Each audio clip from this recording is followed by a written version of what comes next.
there, my darlings. Welcome to the House of Zelda. We have got a show for you tonight, and I am just so excited. I hope that I'm not muted, so let me know if you can hear me, because I'm going to tell you, we have had some issues with StreamYard today and tech issues, but oh well, we're here.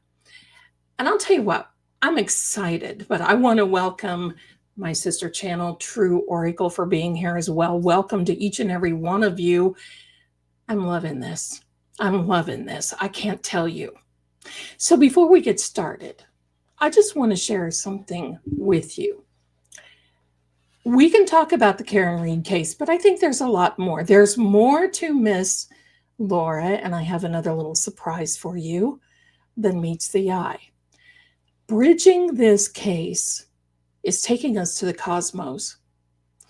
There's so much more than a human story behind the headlines. Miss Alessi, Laura, our new friend, is here to show us that it's not just legally, but it is energetically as well. But there's one thing that I want to share with you. Beyond the courtroom, there are spiritual echoes. What we have experienced collectively together leaves impressions on the soul level, and we all know that. Oh my goodness, we know it. We're not just watching a case, we're witnessing karma unravel. And that's exactly what happened. So without further ado, my darlings, I'm going to bring to the stage not only our dear, sweet, stunning, and enchanting Laura Alessi, but her partner, Evan, as well. Please, everyone, give them a warm House of Zelda welcome. Here they are. Welcome, welcome, my darlings. Hello. Look at these two beautiful people. Oh, my gosh. Are they not wonderful? Hi, Miss Laura. How are you? Hello, Miss Zelda. I'm great. How are you? I'm so happy to be here. I am so excited and so happy that you're here as well. And we have another friend who is Attorney Melanie, who is in the chat as well, saying hello. So that's Hello. Wonderful. I'm so glad. And then we have another friend who is Evan there. Welcome, Evan. Welcome to the show. So glad to have you. Laura, there's so much. I'm going to tell you, I've been bursting. I could hardly sleep last night because of all the energy that I know. And you are a fellow Pisces. Yes. And are you a February Pisces or a March Pisces? I'm a February Pisces. So very intuitive, just like Karen Reed. Yes. Yes. So that's the 26th of February. Mine's the 24th. Okay. So mine is March 15th. So I'm this, and I know you're into astrology. So I was born March 15th during a Mercury retrograde. Oh boy.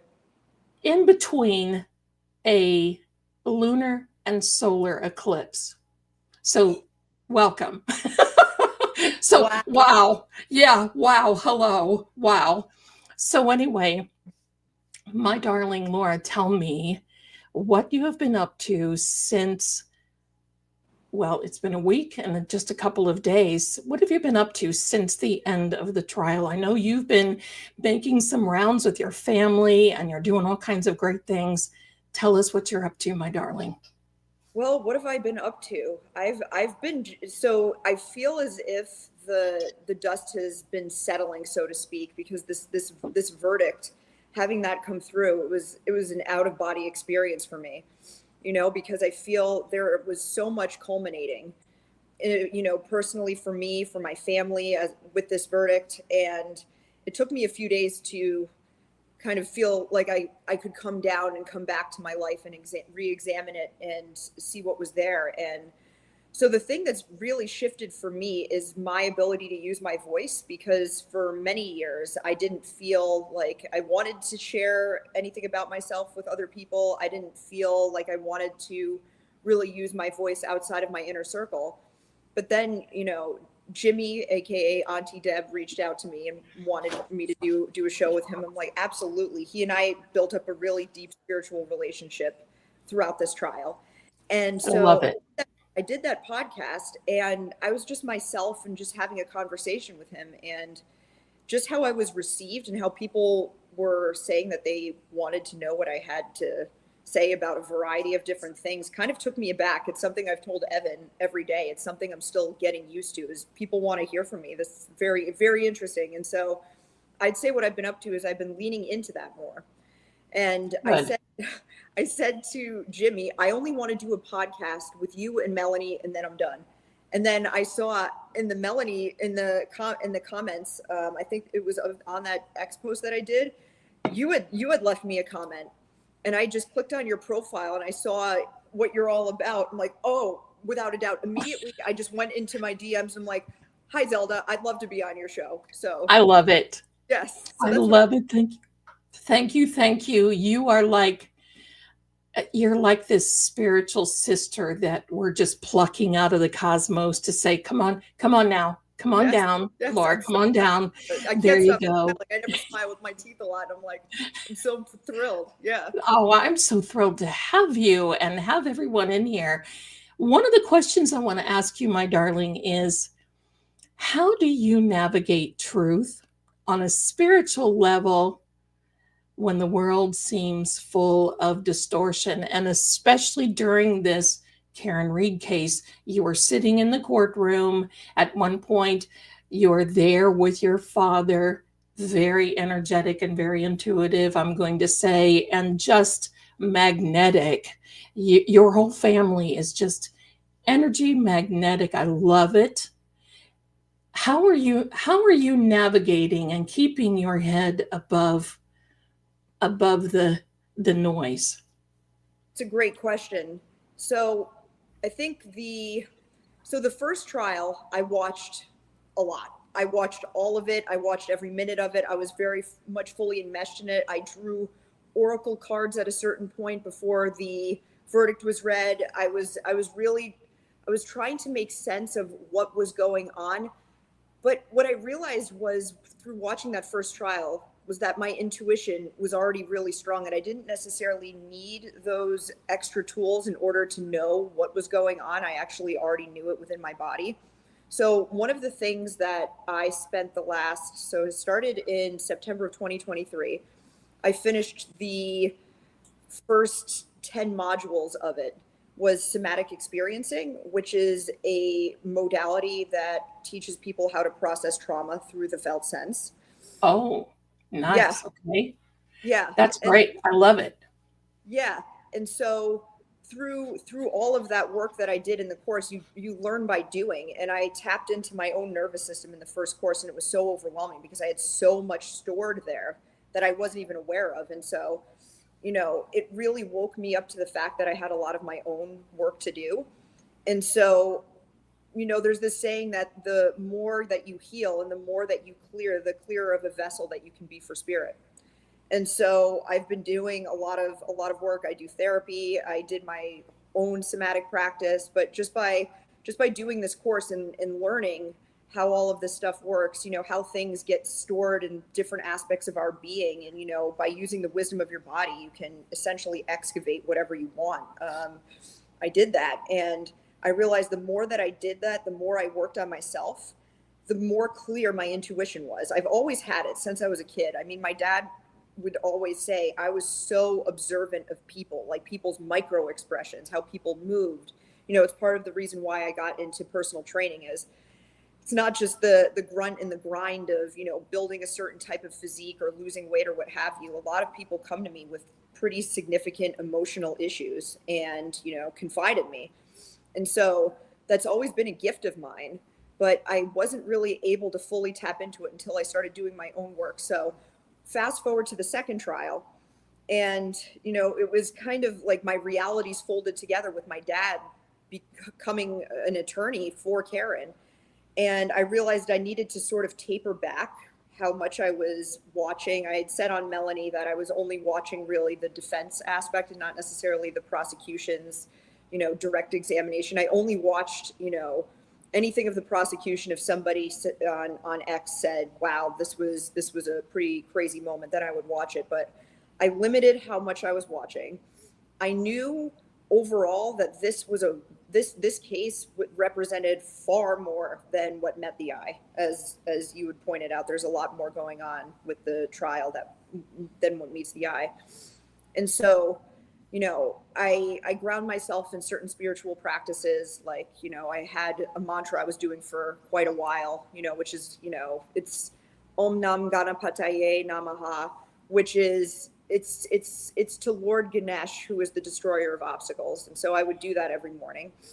And, you know, I went to the courtroom once, and Karen had actually messaged me and said, hey, you want to come to court on such and such a day? And it was the day after my birthday. And I said, sure. And I just assumed she had told my dad that I would be coming. And, you know, this was something that they arranged together. And so I showed up, and Kelly Reed, Karen's cousin, met me at the door and said, you know, your dad was really surprised, you know, when I told him that you were coming.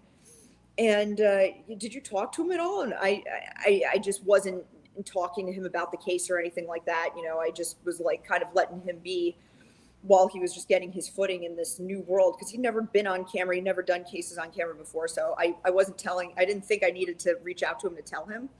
So I was like, oh, this is going to be interesting. So when I walked in that courtroom, let me tell you, that courtroom's got some heavy, dark energy in it. And I felt it right away. I'm very sensitive to that stuff. I am sensitive emotionally, but I'm pretty good at keeping a stoic demeanor while internally I'm feeling all kinds of different things. And I felt exhausted and really not good after sitting in court that day. You know, also just with a lot of the prosecution's approach of essentially taking the gaslighting route of, you know, claiming things to be true that anybody that can read a transcript or go back and watch previous testimony or whatever was being referenced would know is not the truth. It also added to kind of that distorted effect being in that courtroom had on me. So after I left that day, I said, you know what? I was there once. I do not need to go back again. I made a pretty definitive call. Yeah. But, you know, I also, during the trial, I was delivering food to my dad twice a week that my mom would cook, because I lived in between, you know, where my mom is and where my dad was staying in the hotel. And I just felt my intuition tell me he needed this tiger's eye statue of Ganesh that I had sitting in my living room. And so I knew I wasn't going to see him that day, because he was, I think, you know, in the war room in the hotel with the team working. So I left on his bed the statue, and then I left a note explaining the significance of tiger's eye, the significance of Ganesh. And my mom had gone back to the hotel a week after that, and she said, did you know that your dad keeps that right by his computer with the note propped up with what it means? And so he kept that with him. And, you know, he thanked me for it, and he said, I'm going to need all of the help I can get in this fight. And so thank you for giving that to me. So I just, you know, I'm really good at sprinkling around like reading into what other people need or may not know that they need, and then kind of giving them just a little tool or a little push. And so I did that. And so then just the turbulence of, you know, how the trial went, and, you know, you never know with the jury. You know, there's talks of all types of things that can go wrong. Like, is there a plant on the jury that can just skew everything? You know, there was a whole slew of things that I was nervous about. And one of the things that kind of unnerved me was how people were saying that, you know, like Turtle Boy and Jess Machado were saying that the juror that was picked as a foreman never took a single note the entire trial. And I'm like, that raised for me a red flag, because I'm like, this guy didn't take a single note. There's something that smells fishy about that. So that sort of unsettled me. And so I was away in Knoxville because Evan had bought, that's where Evan's from, Knoxville, Tennessee, where he grew up a bit. And he had bought a house down there, you know, for his friend to live in, and for when family goes down and visits to go and stay. And so closing arguments were on the same day that we left for Knoxville, which was a Thursday. And then verdict watch started.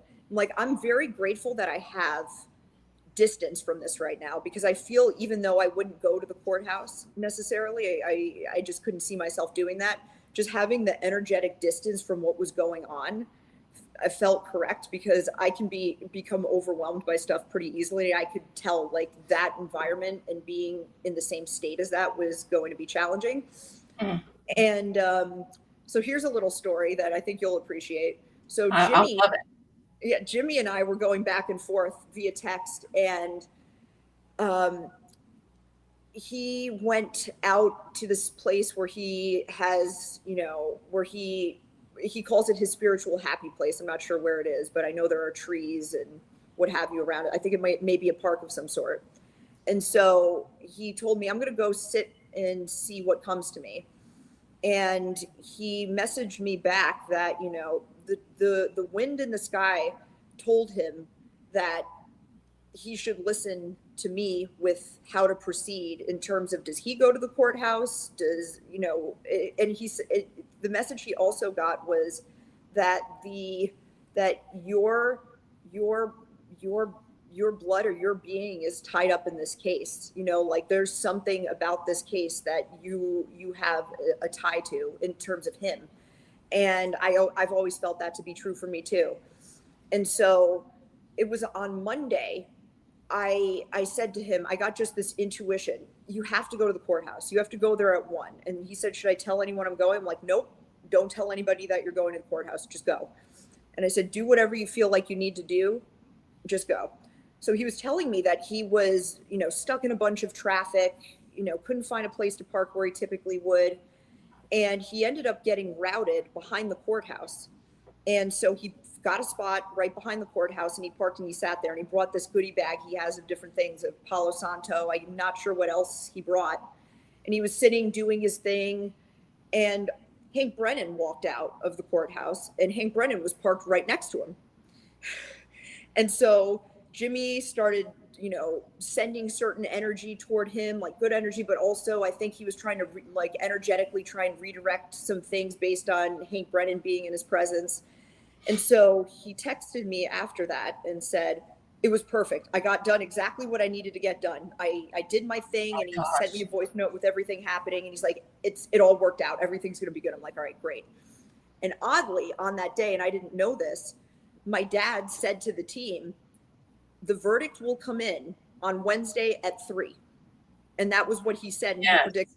Yes. And so apparently Monday was a big day of intuition for me and my dad.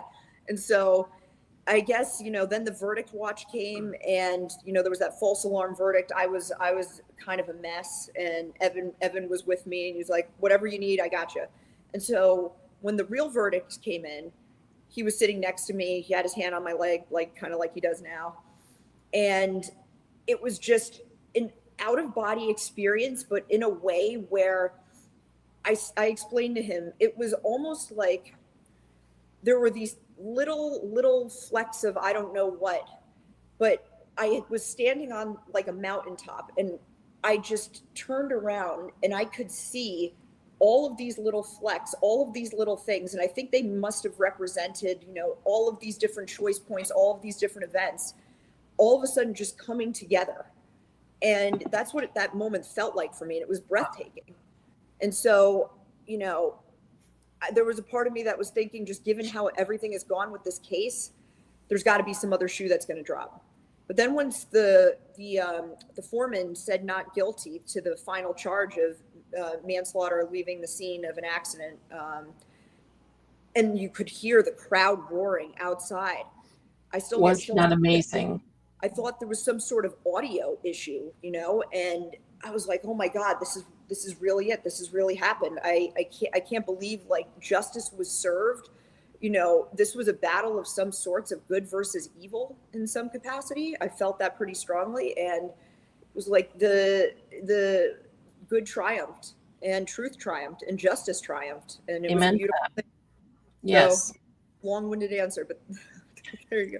No, we love to hear it, because it's interesting, because a few days before I put on, or I did a card reading and said the 18th is going to be significant for her. 18th, 18th, and then Monday the 23rd. And Monday the 23rd is when some of these things started coming out. I call them the bad actors.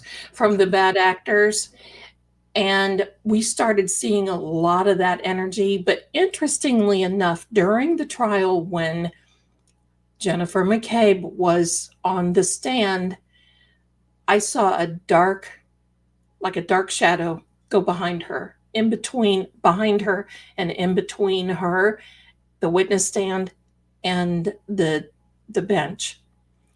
And I thought, oh no, there's something there. The other thing, I don't know if you caught it or not, probably not if you were not watching the entire thing, but it's when Yuri Buchanek, I think that's how, I don't ever know how to pronounce it. I think you said it right. Okay. Yeah. Was on the stand. He abruptly turned to the side, and it was the side toward the jury, and said, oh, that evidence bag started making noises, started rattling, started making noises. And I'm like, yeah, go, John. Yeah, go, John. Yeah. I just thought there were so many little things that were tweaking on that. And this channel, we had sigils. I was making sigils and doing all kinds of things. We were sending energy up there to Karen, to the defense team, to everyone, saying, you've got this, because what can you do? You can't, the best thing you can do is pray, right? So the best, yes. We were just shoving as much vibrant and positive energy up there that we could. So, but I want to ask Evan, because he seems like an old soul sitting there. How did you navigate through this with Miss Laura and this entire time? Because this was new territory. Believe me, when Mr. Alessi came on the scene and we found out that he was going to be the expert attorney and just come in, we were all just, like kids in a candy store. We just couldn't, we were just so happy, and because his reputation precedes him, and we just loved it. But at that point, life takes a big turn, doesn't it? So how are you navigating through this, Evan? Well, so me and Laura always say to each other, we've known each other for 20 years, but in reality, we've known each other like in the analog 4D space, or whatever you want to call it, for like, I don't know, not that long, like several months. So 6 to 8 months ago, whatever, I had no idea about any of this. This is all sort of like was a new thing to me.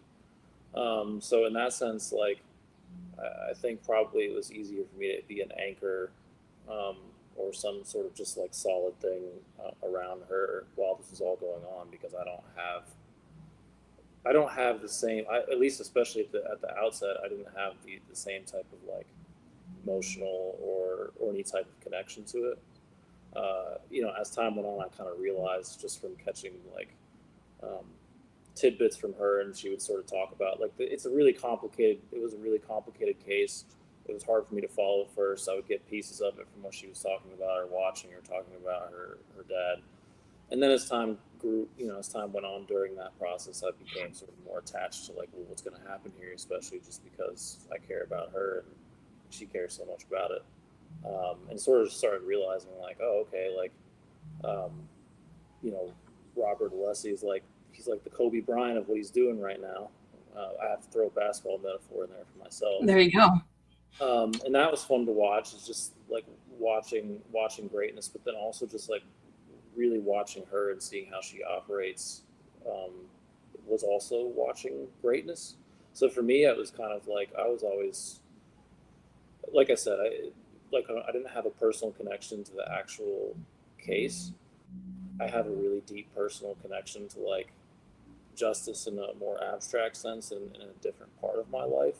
And so when Laura was helping me make the connection between other things that, other friends and other experiences I've had in life related to injustice and this, and how there's a whole through line there, I become more invested in in that over time. But I would say, for me, at the end of the day, like, it was a good setup for the two of us because it was easy for me to just sort of watch from an objective stance of, like, from the outside looking in. And I'm a statistician, so everything to me is like numbers and data, and there's some of that going on.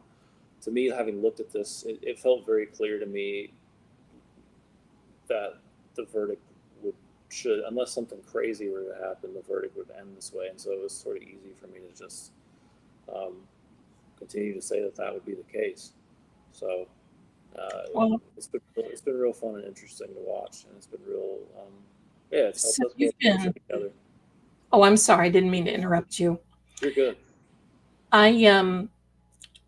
So you're a foundation for her. You're like this backbone. You're the foundation for her. And I can see it that you're sitting there proud, knowing that there's so much more. This is just kind of phase one that she's going through. She's going to start making her way up and doing some very important things. And I'm so glad that we got her on the ground floor. So this is so great. This is so great.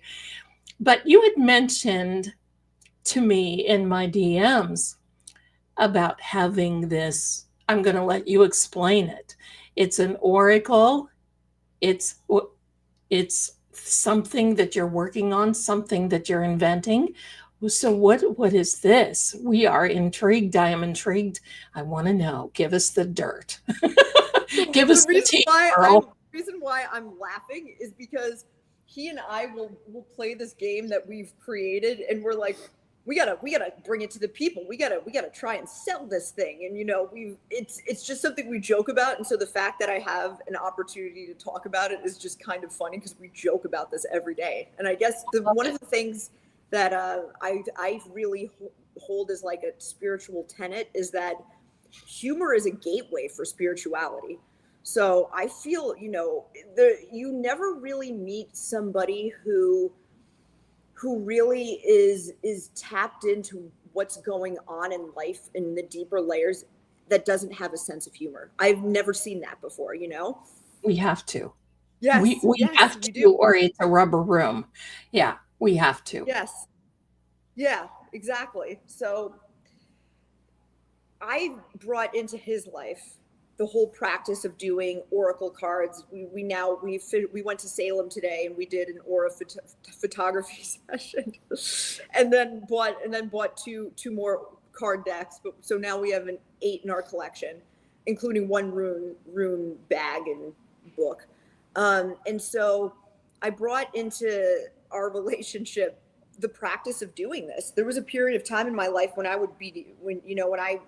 got out of a pretty tumultuous relationship back in 2023, and I would be doing this every single day to ground myself and, ground myself in, what else is out there for me, not even in the romantic sense, but my life I thought was going one way. And then it got rerouted to an entirely different path. And I just was looking for a source of stability. So it became a real grounding practice for me. And so then, after a year of doing it, I kind of phased out of it. But then once I got into a relationship with him, we started doing this. We started doing this thing where we would draw cards and stuff like that. And it was a really good way because he's incredibly bright. He's brilliant.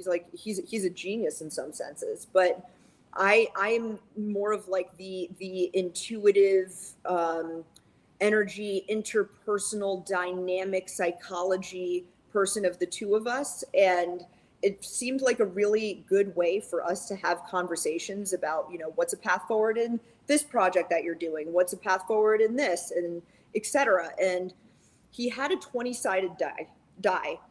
And, I think one day when we were doing this, he said, we should incorporate the dice into what we're doing. And I kind of was like, oh, okay, yeah, maybe. And because he does all these complex statistical things, and he wanted to do that with the cards and everything. And I was overwhelmed by it at the moment. I'm like, oh, we'll get back to that.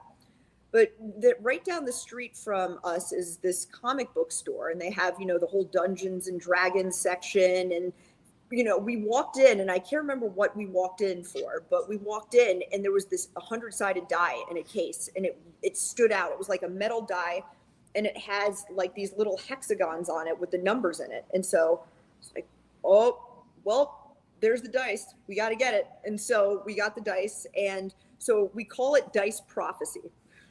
And so I love that. yeah. And so what we do is we assign a probability to each of the decks, and we roll, because the left hand is intuitive. We roll with the left hand, and we have like this little board that's magnetic that we roll on. And so let's say that, you roll a 44, and that aligns with the mystical shaman oracle deck. So then you're going to be using that deck, and then you roll again for the spread. So then a probability is assigned to the spread. And so then you roll again. And then, then you do the spread, have the dialogue, etc. But the routine that we've gotten into with it is, in the morning, I'll do my roll, he'll do his roll, and then we'll do a joint roll where one person will do the roll, one person will do the other roll, one person will do the, actually shuffle the cards and do the spread. And it's been a really good way for us to talk through things in our relationship. Like, the odd thing is, not yet, but we have a really good way of communicating and through conflict and things like that. But sometimes, even though we're both really self-aware, there are certain things that, maybe in the back of our minds that we haven't thought to talk about. And, it's crazy how every single time we do this, like, we get something out of it with both ourselves individually, but also together. So we've done that, and then we've done it with Evan's brother and sister and our sister-in-law, and it's just the way that it opens people up to have conversations about things that they may not otherwise have is really remarkable. So it's kind of in its rudimentary stage. We haven't made like really complex rules, but that's what we do. Yeah, I love it. I love it. There's so many personal ways that you can do. I mean, I have so many. I mean, it's almost pitiful. My poor people here that watch my videos are like, oh, what's she doing today? It could be the dice. It could be the hidden deck. It could be this. It could be an oracle. It could be this. But you have to find what works for you. And then it's like, oh, it really gravitates to you, and you play off each other. And it's just like this wonderful energy that just almost vibrates. The frequency between vibrates, right? Yeah. I'll tell you what helps me sometimes when I want answers. And that is playing a hertz frequency between 20 and 50 hertz. 20 and 50 hertz, okay. And I'll tell you what that equates to is a cat purring. We got 4 cats here, so. There you go. See, so I've got a bunch of cats. There you are. And that's that connection that you have, because they're there in your life to open up that little portal, that. Oh yeah. And so that is so wonderful. So yeah, that's a cat purr. And that will continue, because that is healing, and very scientifically known that a cat purr can actually heal heart disease. I'm not a medical doctor, but there's all kinds of different things like that. And I'll tell you what, when my kitties are around, it seems like I get a much better reading sometimes. And especially on this case, there's been some dark things come out in this case. We've done some EVPs on this case. Did you see it? What is that? Because I watched some of your videos before coming on, and I saw you have on your phone this app. Yeah. What is that? It's by Unity. Yep. It is called, now I don't know. I'll have to, let me look and see what it is. It is called, I believe it's Ghost Talker. It's the best one that I have found outside of a spirit box. Spirit boxes drive me crazy, and there's just so much that comes through. It's Ghost Talker by Unity. And you'll know it when you see it, because there'll be this little black hand that is the logo is a black hand, like in this greenish background. It's by Unity. Yeah, it's by Unity. And I'll tell you, there's been some things coming through there. I mean, Laura, hello. It has just been, sometimes it just knocks our socks off here. Yes. Things that you things that you just don't know. I mean, back before anything about the garage came out, it was talking about basement and garage for John O'Keefe. Yeah. It was talking about, I mean, and really getting deep down, I mean, kind of scary, some of the things. And it's like, and mentioning names, Wow. and it mentioned my name, and I'm like, oh, great, thanks, I'm on the list. So, Wow. yeah. So one of the developers, we've done a lot of those here. GhostTube is another one. So if you're using them by yourself, I would, some of these are okay, but like here on the stream, that's the best one that I can utilize, because I don't like the radio sounding spirit boxes, because they don't mesh with the streaming like this. If you're by yourself, yeah, one thing, but doing it, so try it. Yeah, I have the pro version. The pro version is very good. The developer Right. gifted it to me. Wow. And it has said names like Brian and Higgins. Mm-hmm. Oh, yeah. Yes. Wild. And yeah. And you just have to sit there and think, okay, what's next? What's next? Because sometimes I hold my breath, because you just never know what these things are going to say. It's amazing. It's amazing. So there's a little something that I'm going to do next Saturday night. I wanted to have you on here so bad. Next Saturday night, I'm going to do something that's just not even precedented. I've never seen it. Maybe somebody else has, but I've never seen it on a live.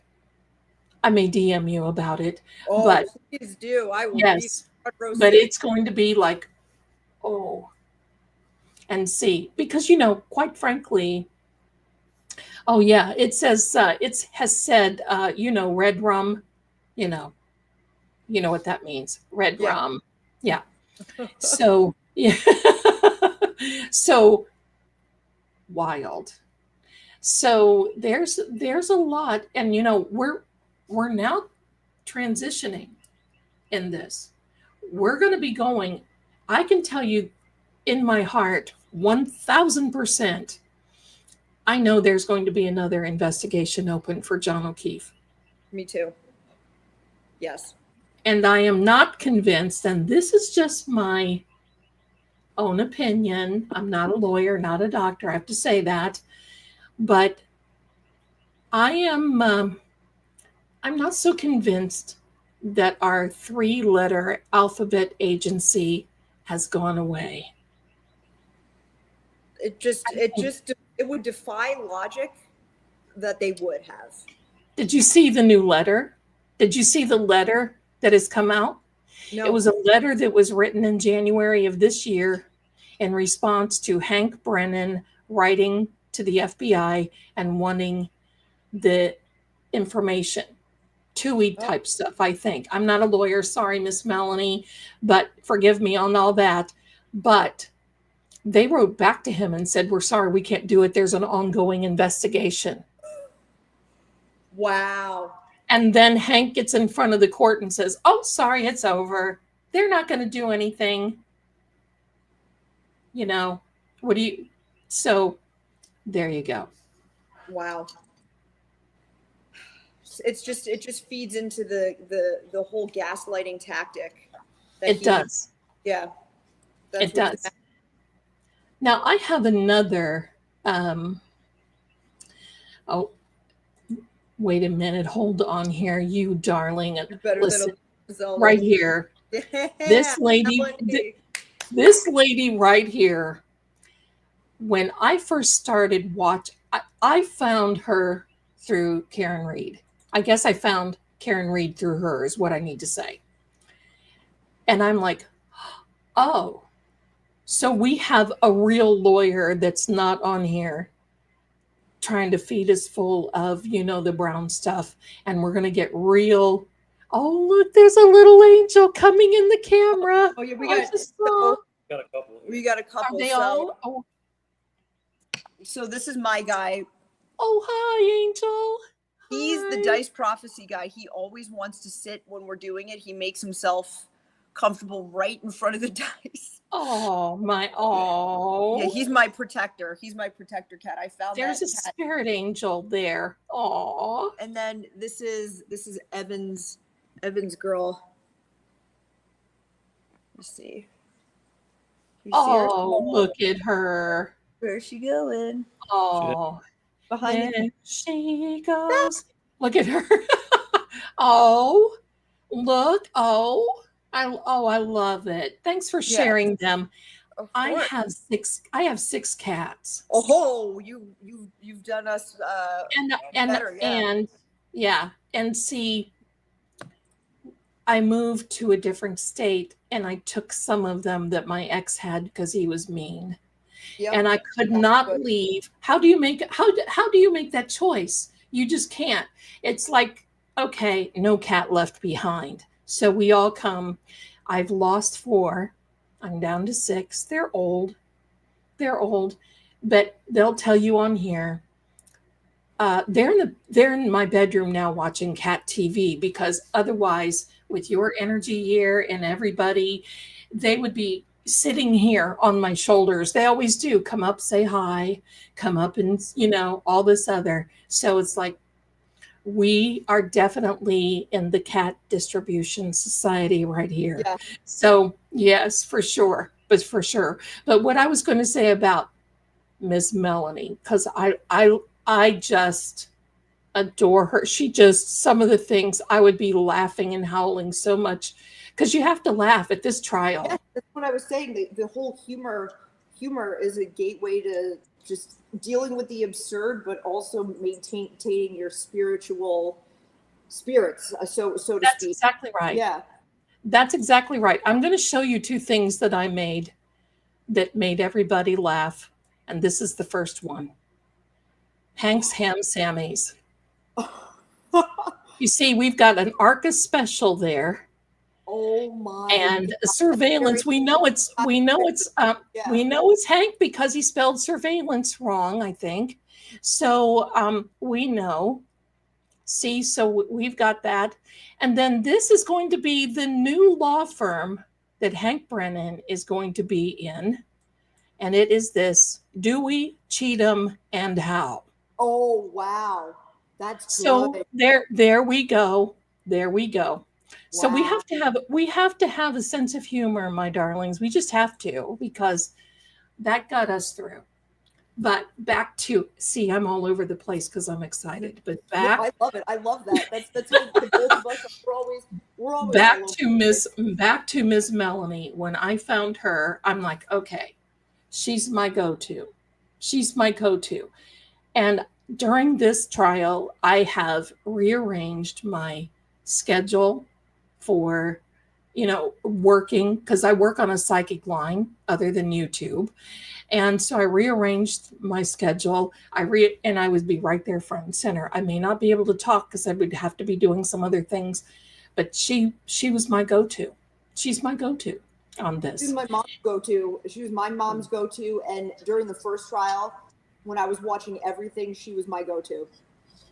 And then when I was watching the aspects of the defense case, and I wanted to see her reaction, she was my go-to. My favorite thing was her reaction.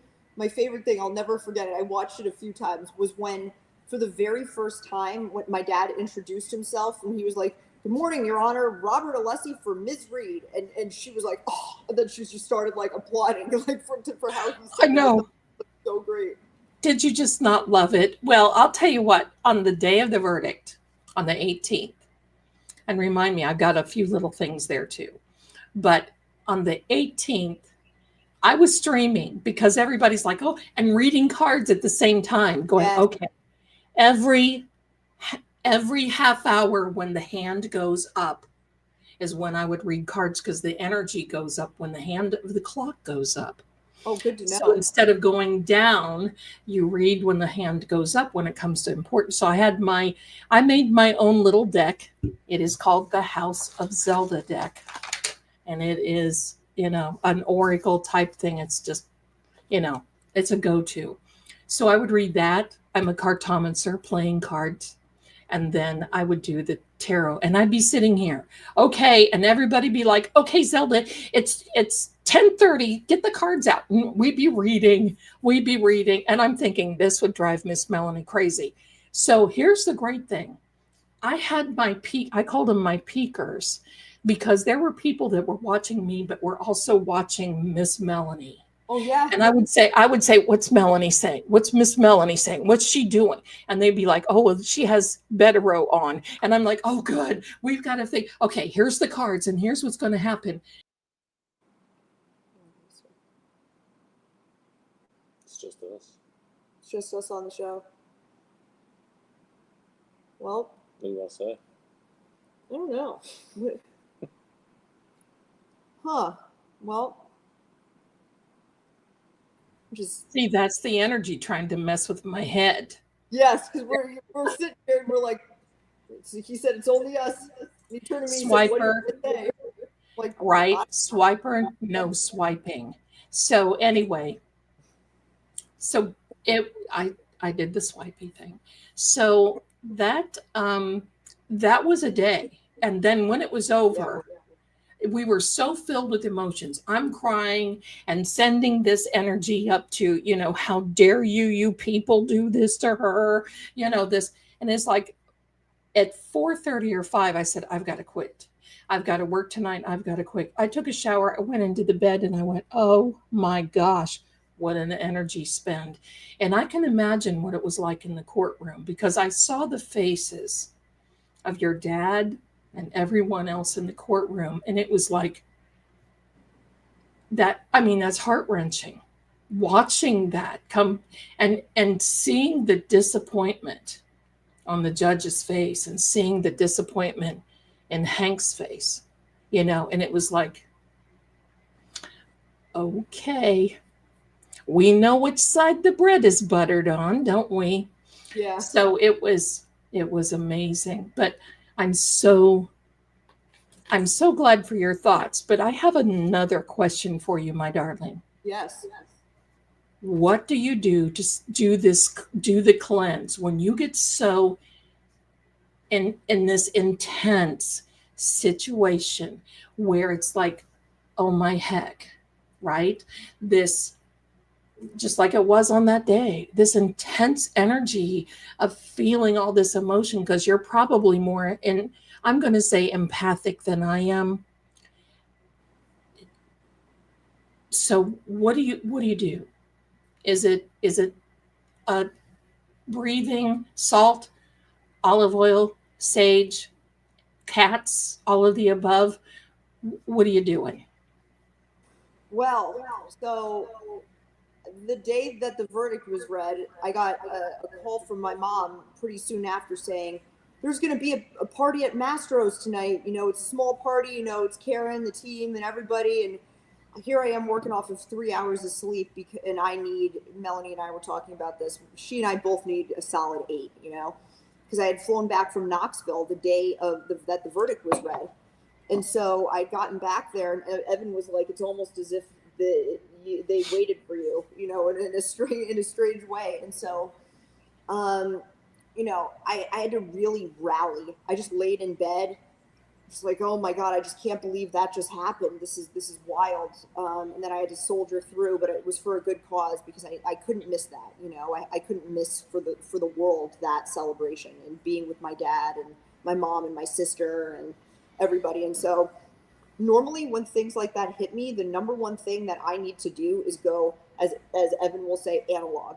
I don't want to be around screens. I don't want to be around technology that is just a continued energy drain. It also messes with my energy more. So it's just being, I don't necessarily need to be present as in be in the present moment, because sometimes when those things heat up, it's really hard. But I just need to be grounded in this in my physical environment. You know, that's really important to me, is to be in my body. And, you know, I used to really go back and forth with myself, because a lot of this stuff is internal that you experience when, you know, you're getting hit with something that's energetic. And you are correct. I, for better or for worse, am an incredibly empathic person, and not in, you know, kind of the misleading definition as, you know, someone's crying, I'm going to cry. It's like, I feel a lot. And so I used to think that I was just being an incredibly sensitive person, and I needed to toughen up, and I needed to just soldier through whatever was going on. And, you know, I would feel ashamed for having to take time to do nothing and lay down and take a bath. I love taking baths, especially Epsom salt baths. Love them. You know, just doing things that are good for me, making sure I'm eating. It's the basics for me. Honestly, it's nothing. It's not really any of the sophisticated things. Like, sometimes if I'm feeling somewhat distressed or a little edgy, I will do some sort of, you know, divinity practice in order to kind of take the edge off, so to speak. But it's just the basics, making sure I'm nourishing my body with whole food, not processed food, drinking enough water, making sure, you know, if I feel really physically rocked, even just like walking around outside to clear my head, nothing crazy. And there's no time frame for it. I don't put a time frame on when I have to do all of these things when I'm in this state. It's just kind of where the wind blows. So, and then of course, spending time with my cats, because they are wonderful. So you were correct about that. I would also say it's a lot of it is the stuff she does instead, like, not instead of, but in addition to, like, reacting to a moment. It's like all the stuff she's talking about, she's always focused on doing it all the time, so that when there is a big moment, it's not displacing her in the same way that it might otherwise if she wasn't sleeping enough or stuff like that. She's very good about that. I love it. I love it. See, I grew up in a time, pardon me, allergies, the pollen where I am. Don't even get me started on that. I'm allergic to cats too, right? Me too. Hello. It's like, well, you remember that. You probably don't. You're too young. A lot of people in the chat probably remember this old country song by Barbara Mandrell. I was country when country wasn't cool. Well, I was paranormal when paranormal wasn't cool. I was one of these that studied at the Edgar Cayce Foundation, did a lot of different things like that, went on to get a degree in metaphysical sciences and all this other stuff.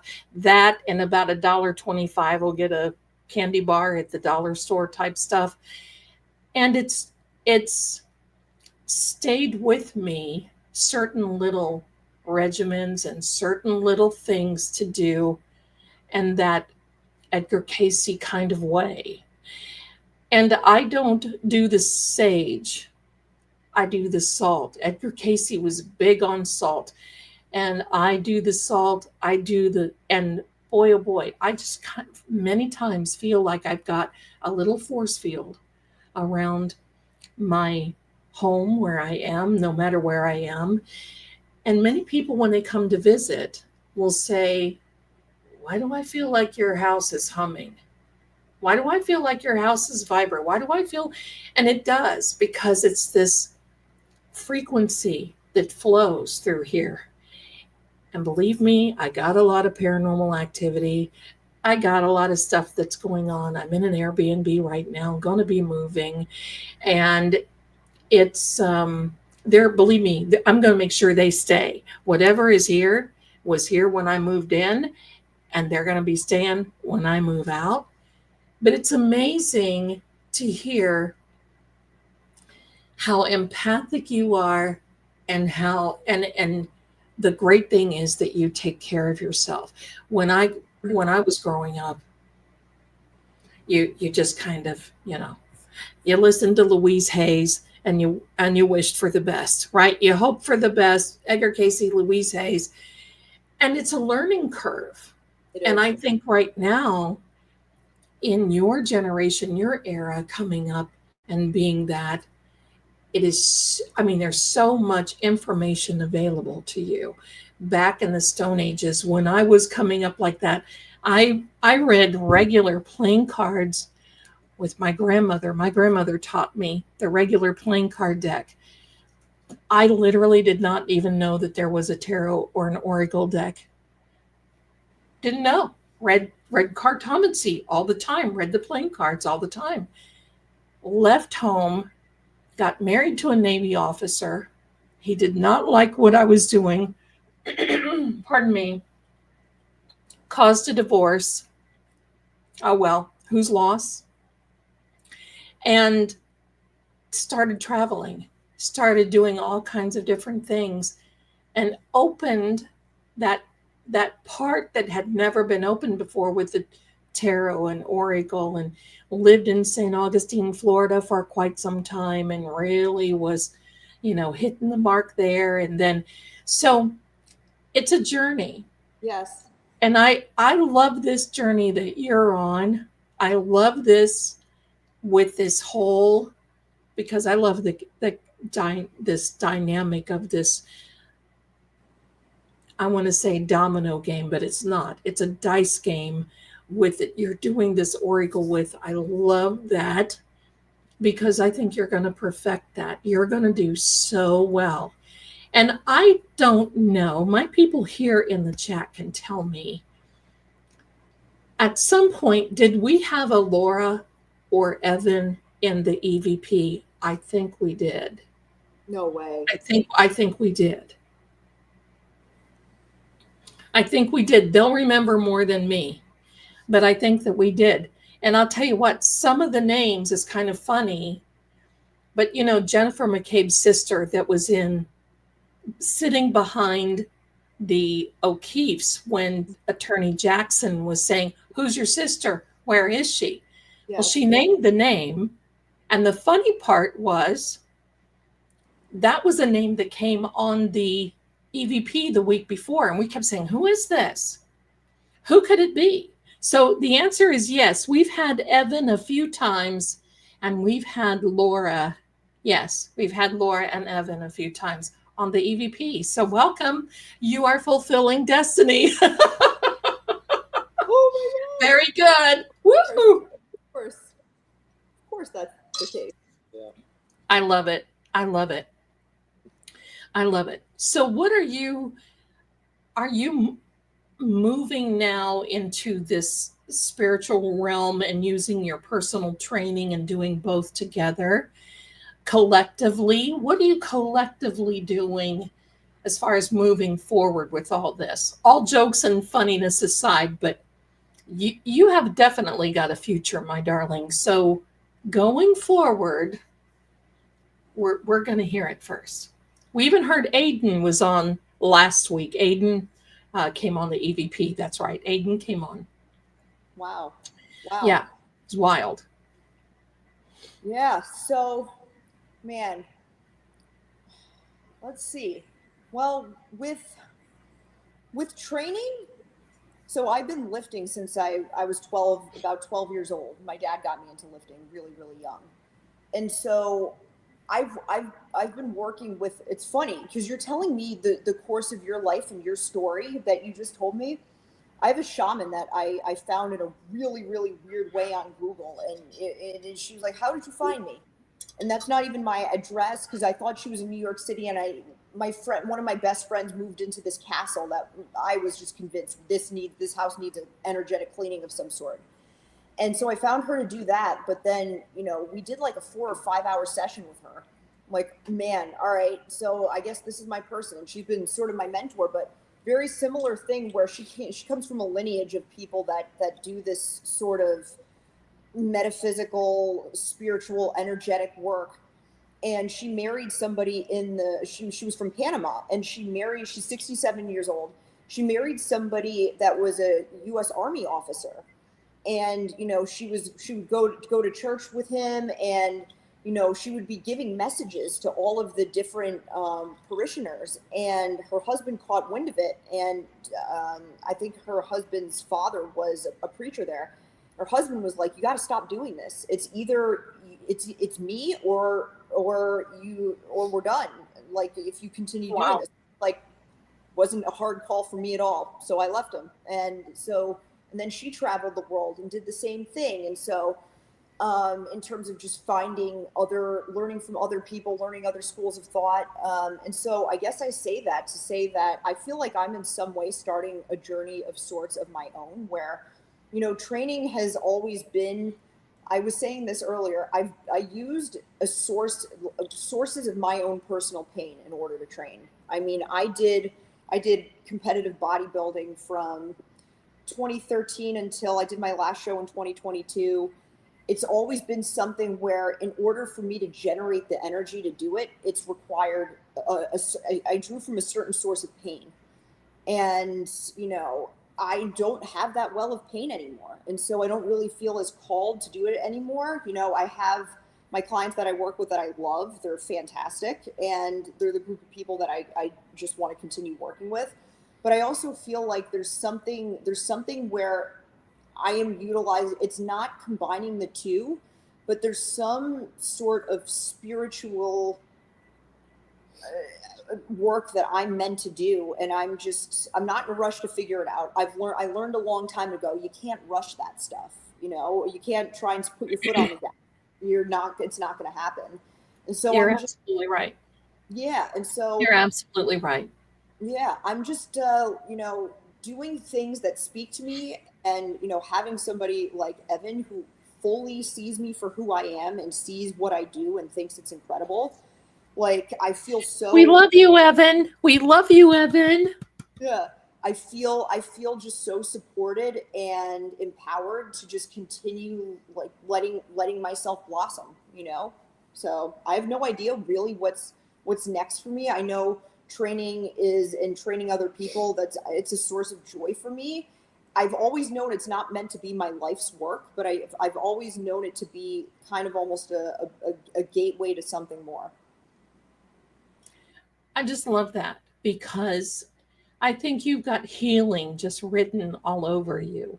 Whatever way that comes, even if it's in a positive smile, a positive word, helping someone get out of a rut, helping get someone, and I say it on my channel all the time, and here I'm on it. Social media can be very detrimental to some people because they watch, and we have another on True Oracle, my sister channel here. I teach manifestation, law of attraction on Monday night, Manifestation Monday. And I basically say to everyone, if you want to shed pounds, don't watch my 1,000-pound sisters on TV. Yes. Don't watch, don't do that sort of thing that makes it sort of kind of okay, where you relate to them.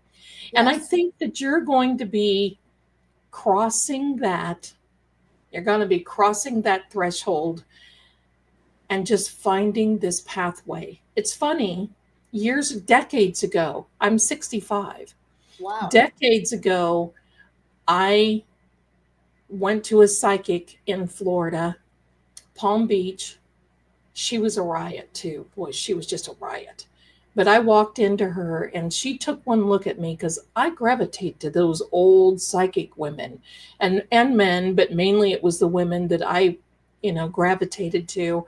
She told me where I was born. She grabbed my hand and said, "Oh, you are from XYZ.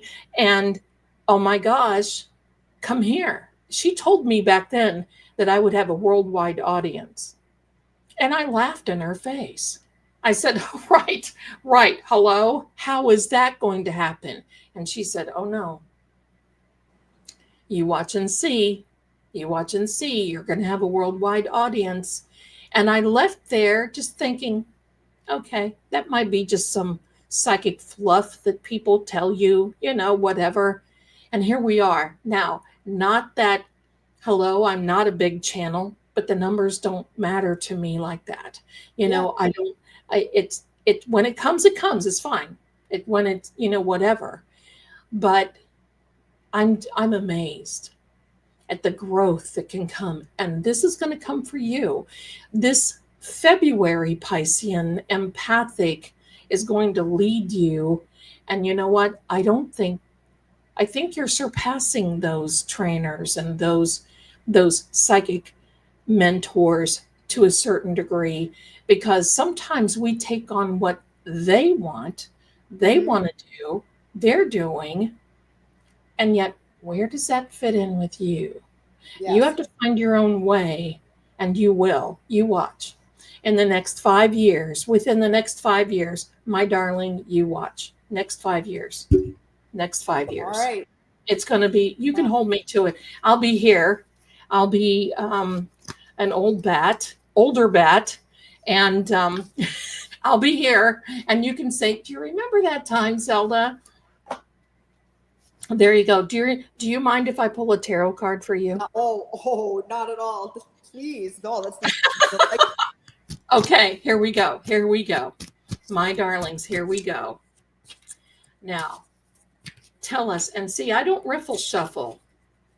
Everybody's like, Zelda, I don't read reverse, because you know what? There's bad enough. I'm going to move my mic a little bit because I'll hit it and it'll sound horrible. There's bad enough that if there's bad, it comes out anyway. You don't have to read a reverse to come out bad. Yeah. That's the way that I've read. But okay, so I don't riffle shuffle. Here we go. What is spirits, guides, angels? What is next?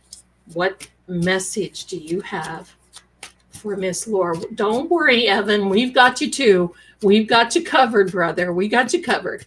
Okay. What is the message? We're going to take the comments off the screen here. What is the message? And a card fell to the floor. Let me grab it. That's significant. What do you do in that situation? You pick it up and you read it. You're going to see it before me. It's the moon card. You know what the moon card is, don't you? I don't know tarot that well. It is a significator card for Pisces. Jeez. So that comes out. This is a confirmation. Let me point out a few things here if I can get it to not glare. This is, let me move this. This is the significator card for Pisces, the moon card. These two columns right here are to represent the gates of heaven, meaning you're striving to get there. You're striving to get to the goal. You're striving, and this can mean day and night. There is a doggy, a wolf, and this little crusty guy down here that pretty much says, it doesn't matter. It does not matter. When you are to get to that, you will get there. When everything, no matter the lowest of the low, has a goal. And this is also a card of great empathic ability, clairvoyance, empathic ability, psychic ability. Hello. Now, let's draw a companion card for this, my dear Piscean friend. A companion card. So clarify the moon card for us. That was pretty wild that card did this toss. Yeah. There we go. Here we are.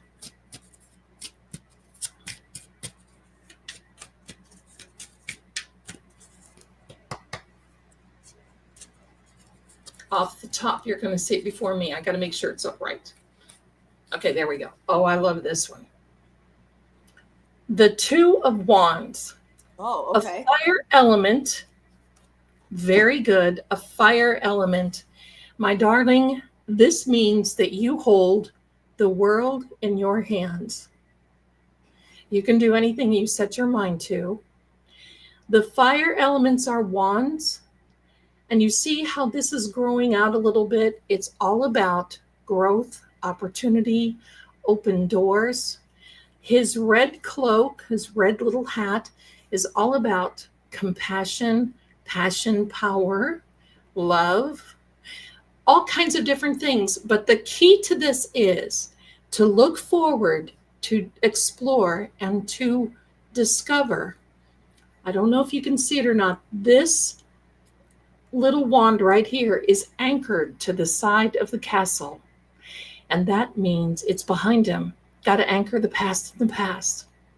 Yep. Got to anchor that. And being Piscean, sometimes that's hard to let go. Sometimes you have a very good and bright future ahead of you, my darling. Now, Mr. Evan, here we go. We're going to see what's going on for you. Here we are. Let me know if you need to run or whatever, because I don't want to take up your time. Okay, here's a card that just flew out for you, my darling. It is this. The King of Pentacles. Okay. Do you see how earthy? I don't know what sign you are, but it doesn't matter. Earth sign, Pentacles. Look how lush he is living. He's holding a pentacle coin, which is finances, holding that on his lap, not to brag, but to say, look what I have accomplished. I'm doing a lot. I'm accomplishing a lot. And this is coming about because this says not only will there be a healing in your financial house, but a huge growth in your financial house. So it basically says finances will continue to grow because look at the house here, the castle in the background. And he's sitting there just kind of like, trauma, okay. Throwing caution to the wind. Let's get a companion card. Right. Let's get a companion card. I love it. Let's get a companion card. For Evan, my darling. Here we are. The star card. Nice card. Also the card of Aquarius, of this balance. Work-life balance is very important for you, my darling. Work-life balance. You see, she's standing there kneeling with one jug pouring water into the pond and the other one pouring into the ground. And this is basically saying, look, sometimes she gets distracted, but this is a destiny card. It's a yes card. And it means if you are looking to do something on your own, looking to go into your own business, God has heard your prayers, guides have heard your meditation. The answer is yes. And most likely that makes a lot of sense, having these two together. And when I say a healing in your finances, it doesn't mean that you're broken. It means like, whoa, hello.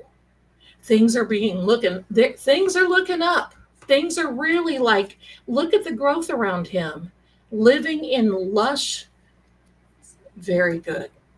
Very good, my darlings. Very good. Both of you have a destiny soul connection. I do not believe in soul mates because all of our souls are mates.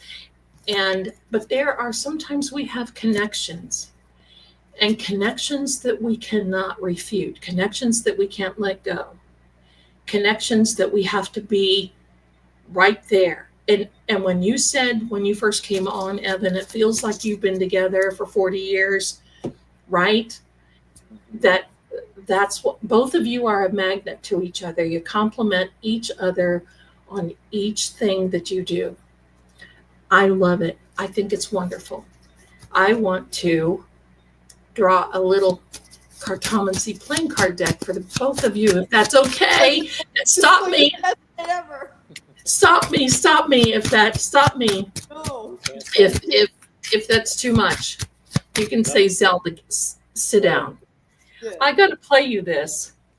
I have a stream deck, and I got to tell you this. Every time Hank Brennan got up to talk, I would play this. Sit down, demon. Did you hear it? It says, sit down, demon. Wow. So yeah, I don't cut him any slack. All right, so here we go. for him.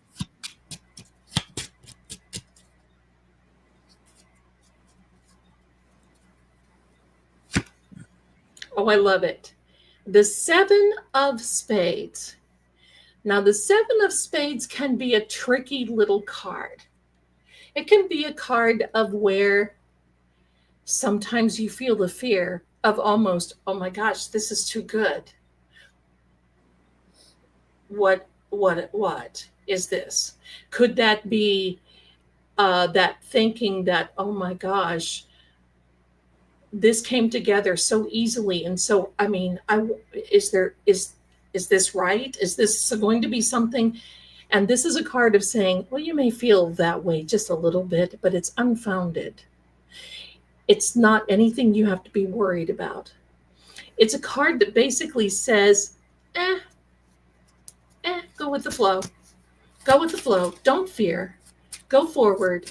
Fear only holds you back. You know, fear will paralyze you. And you're not doing that at all. So here we are, my darlings. Here we are. Another one. 9 of Clubs. Knowing exactly what you both are worth. So you're going to be going through, and especially for you, Evan, because you are the one who got the financial cards, going through the finance part and saying, am I charging enough for my services? Am I doing this? Because I might be worth a lot more. I don't want to feel like people are coming to me and thinking, wow, I'm charging too much. Am I skimming them? No. You're worth exactly what you want to charge. You charge, people will come, no matter what. And you too, Miss Laura. You too, both of you. So yes, you're both on this journey of finding this pathway that you're going to be going forward on many different things. And both of you are going to be joined together, moving in sync, moving in a way. One of you may go like this, but the other one is right behind. You're not going to disconnect that energy for a very, very, very long time. So this looks very good for you, my darling. My darlings, very good. And I say that all the time, my darling, so forgive me, but that's just it. That's just what it is. Yeah. So that is, you guys are on the right track. Definitely. You're on the right track.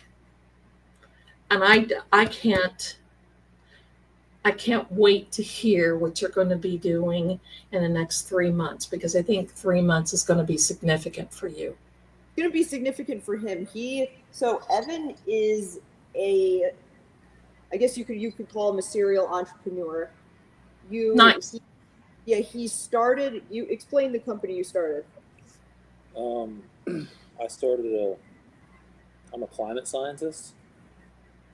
I started a climate change company, sold that a few years ago.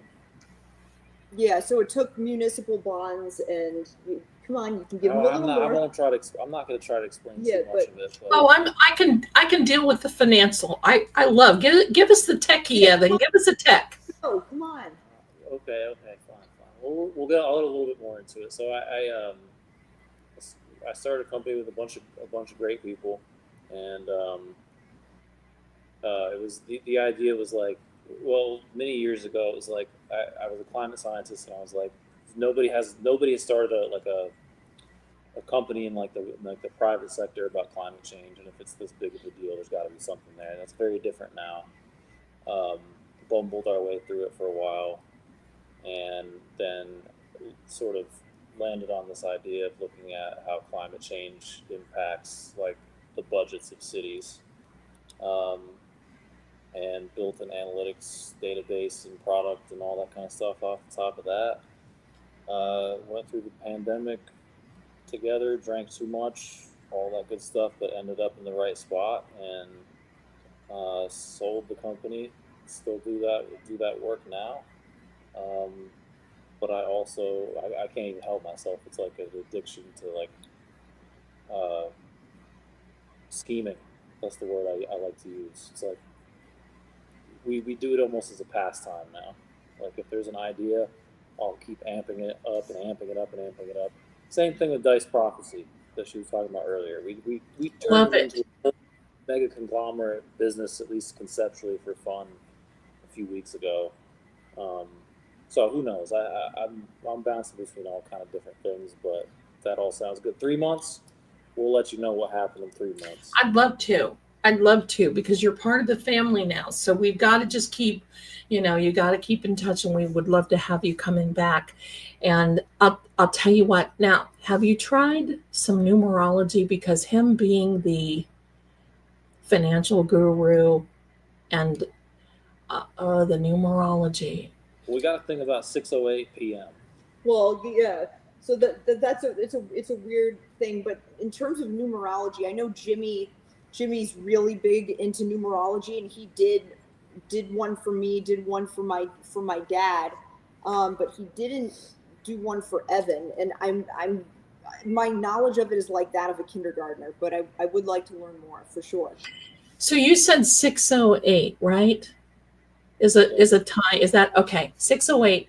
It equates to 4. Okay, it comes down. It reduces down to the number 5. Number 5 in biblical numerics is grace. So you've got some grace around that time. There's a divine power, some grace about that time. So when that time comes, and you'll probably keep recognizing it, and it's probably because you continue to manifest it. I got a funny thing to tell you about Auntie Deb. Please. Jimmy. The other morning, I woke up early, and of course, looking through Twitter, going through, oh gosh, has anybody filed anything today? Blah, blah, blah. And I turned on the YouTube, and there's Jimmy in a live. And he's talking, and he's saying something about Maureen. And I think the Maureen from Court TV does not like her. And he's saying something about this. And he said, please, somebody have Maureen read my tarot cards. And I said, I'll read your tarot cards, Jimmy. And then he went on to say something about, she was saying that a lot of pro Karen Reed people had this parasocial idea, meaning that because we followed her, we feel that she is one of us. We feel that she is our friend. We don't know her, one of those type things this person said. And I wrote to Jimmy and said, I have a paranormal connection with Jennifer McCabe. And he howled and laughed on the stream so much. I clipped it and sent it to him. I just thought that was so funny, because that's the first time I've ever gotten to really watch him live, because he's on early when I'm doing other stuff, Yes. and I just happened to catch him. I just thought that was so funny. But I'm going to do a little numerology here for Karen and this year. Just a couple little things. We are in the 9 year. This is very good for both of you. 2 + 2 + 5. 2025 is a 9 year. It's a year of ending, because next year we start over, and it's the number 1 year. So this is like, let's get it all going. Let's get it all done. It's an ending that prepares you for a brand new beginning. Her verdict came in on the 18th. 1 + 8 is 9. So she was definitely hitting the 9s going through this. There were a few things that she was hitting, was 333 on some of these definite things. 227 was another big, we won't get into that one. Yeah. The 227. But for both of you, the reducing in the number, and I'm just going to give you a little hint.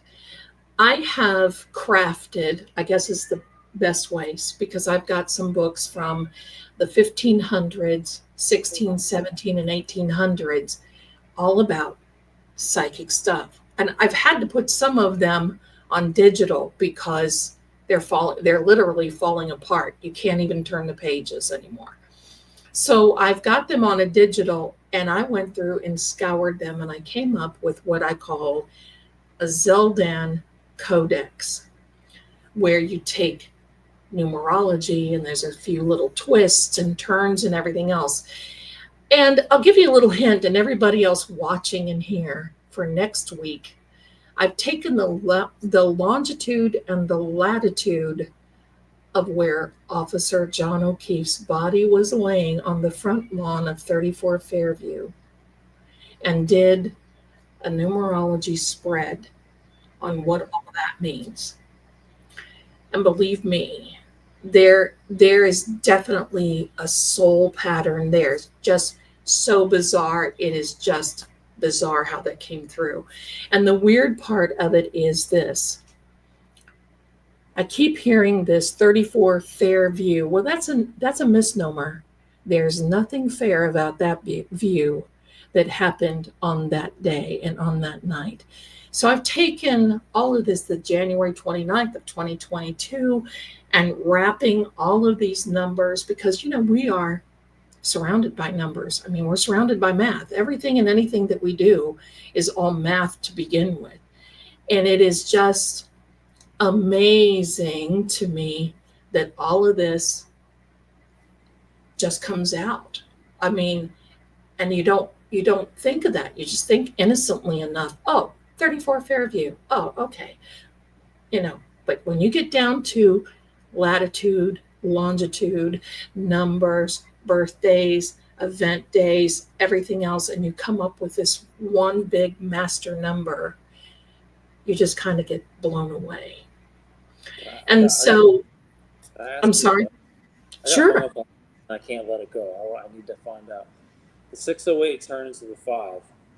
Is that because 6 plus 8 is 14 and then 1 plus 4 is 5? Yes. Okay. I realized as I did that I've been doing that in my head since I was like 7 years old, without any frame of reference for this being a numerology thing. Anyway. When you would hear people talk? Well, I had, or just like when I would hear a number, I would compress it into like one number, like what you're talking about. I didn't realize that was like a numerology thing. It was just like a tick I had. It's a matter of reducing, and you can also do that with the tarot deck. Okay. So because each tarot suit goes up to the number 10, and then it starts over again. So you start on the journey with the number 1. And the end of the journey is with number 10. And it's usually what the lesson is of that entire journey. And you can do a tarot life path number with that. Basically taking your birthday, reducing it, and then finding the major arcana card that goes along with that. And then picking out your number. So say if you're a number 7, you pick out the major arcana that is the number 7 card, but there's a little trick there. And then you pick out the 7 from each one of the suits, and it will tell you, gee, that may have happened since the time you were born, and maybe until the time. It's a really good personality thing. But as far as the tarot is concerned, the first card in the major arcana is the Fool card, and it's a 0, and it's considered null. And it's because it's null and void. You're wiping the slate clean. You start over and you start that journey and you go then. I always count when I'm doing a tarot life path, I count the 0 card, the Fool card as the number 1 card, because it is the first card in the deck. So it gets a little confusing like that. But you can sit down and figure out your whole life path. With all of that, you can figure out and then read on top of that, add on top of that, and add, because we're not so cookie cutter, we're not so cut and dried, and that's why I love astrology.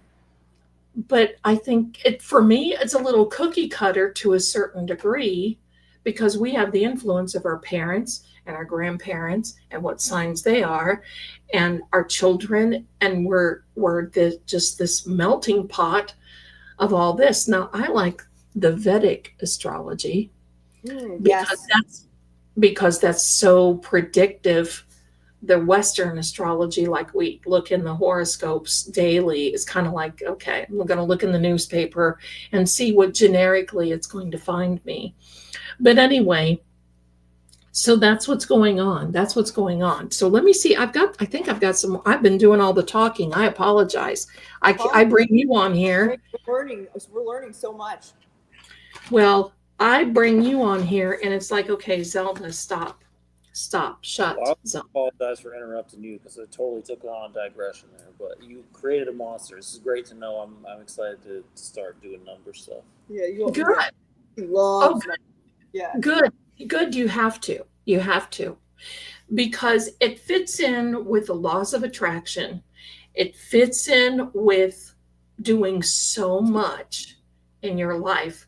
And believe me, there are so many people, leaders in the world, going back from hundreds of years, going forward into the future, have got their lives planned out by life plan numbers, knowing where they're going to be. I mean, there's even this thing, now, I don't know about this, but there's a way that you can plug in your birthday and all of that and find out where exactly you're supposed to live. Now, I don't know about that. Do you have that? Have you done that? I've done that where there was this website, I can't remember what it was, but it's, you plug in your birthday and time and location, and then you get the raw map with the raw data. And then what I did was I just took that and I plugged that into AI, and I just said, based on this map, what are the most important places, significant places for me, and why? And one of them was Bali. Another one I think was Paris. I mean, I did it by what's the major city that's closest to that reading, and why? And there's certain things that intersect where I think Bali for me was like a big spiritual gateway place. And so I think there's such a rabbit hole you can go down, right? Because if you're just looking for major cities, maybe you're missing out on a small town that's really where you should be going, or what you should be looking into. And so that's right. I think someone in the chat said that that's called astrocartography. Astrocartography, yes. Whoops. So thank you to the chat, darlings, for letting us know that. Yeah. So I mean, there's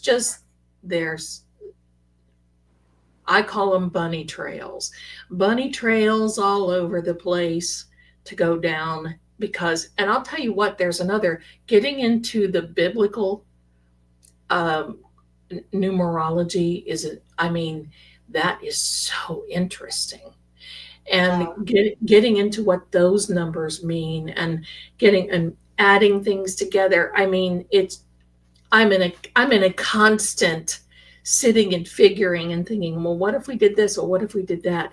And here's the thing, just like these EVP apps, going back to this, they're all based on a binary system, ones and zeros, that's it. Frequency coming in to this app and arranging this vibration and frequency so it forms a particular word. That's the easiest way I can say it.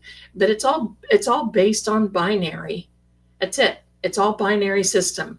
The ones and the zeros coming in. And I'll tell you what, I'm blown away by that stuff constantly. So I've got to share something with you too, my darling Laura, is because you go by Alessinator on X, don't you? Yes. You're going to think this is funny. I have for years, the lady that owns the psychic line, and even one of my membership levels are on here, is called the Zeldanator. Stop it. Zeldanator. I made that Twitter handle back in 2011, and I never used it. I was like, oh, what? I don't even remember what my thought process was in making that. I just left it there. I love it. Yeah. Started using it. I love it.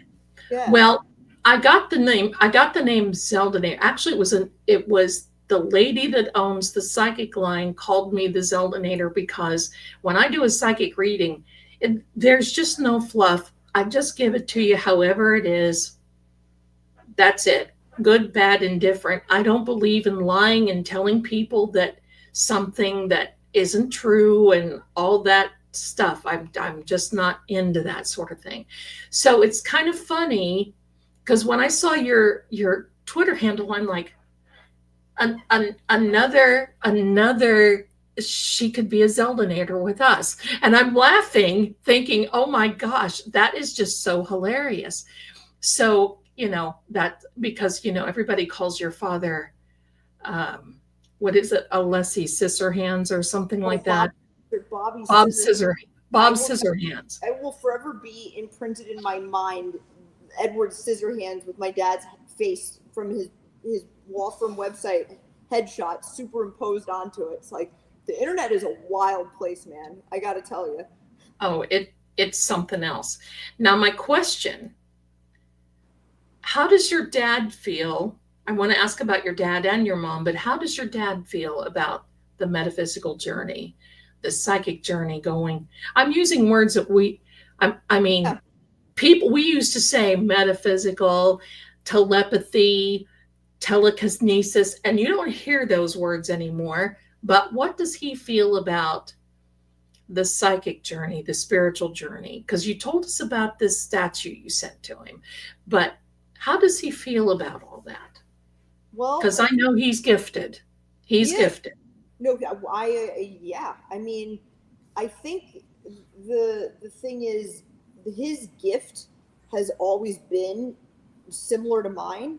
He uses it differently. He has a different set of gifts than I do, but we have like the same foundational gift, is that we have a really strong intuition about things and people and reading people and what people are going to do and predicting behavior.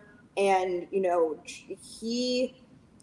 I feel like my journey has allowed him to kind of recognize that in himself a bit more, even though he's always been doing it. There were certain stories that he would tell me about how, there was this one motion that he, it was during the time when he had to, they were looking to kick Jackson off and also exclude Arca, for that insane. Oh, yeah. And he was up really late in the morning with Mr. Wolf, Evan, who's an awesome guy. Shout out to Evan. Evan Wolf, Mr. Wolf, the EV guy. He's an remarkable human being. Like, for my dad to say that he is one of the hardest workers that he's ever met with Evan, like Wolf, that is a huge compliment. So Evan was up with him, working on, I think, cross-examination, or he was working on with my dad with something different. And it's like my dad said, it just came to him.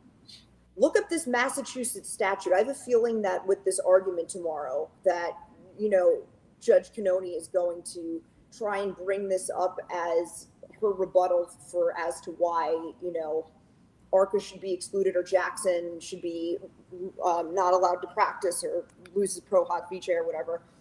And he said, just look this up. And sure enough, like during that argument or during that hearing, my dad started referencing it and talking about this specific Massachusetts statute. And that's when she cut him off and said, no, Mr. Alessi, you know what? You're going to win this. So why don't you sit down? It was that one. And so it was just, in his own way, in his legal practice, and then also like the verdict, predicting what time it would happen. And he literally knocked Yannetti at 3:00, and they were starting to read the verdict at 3:00.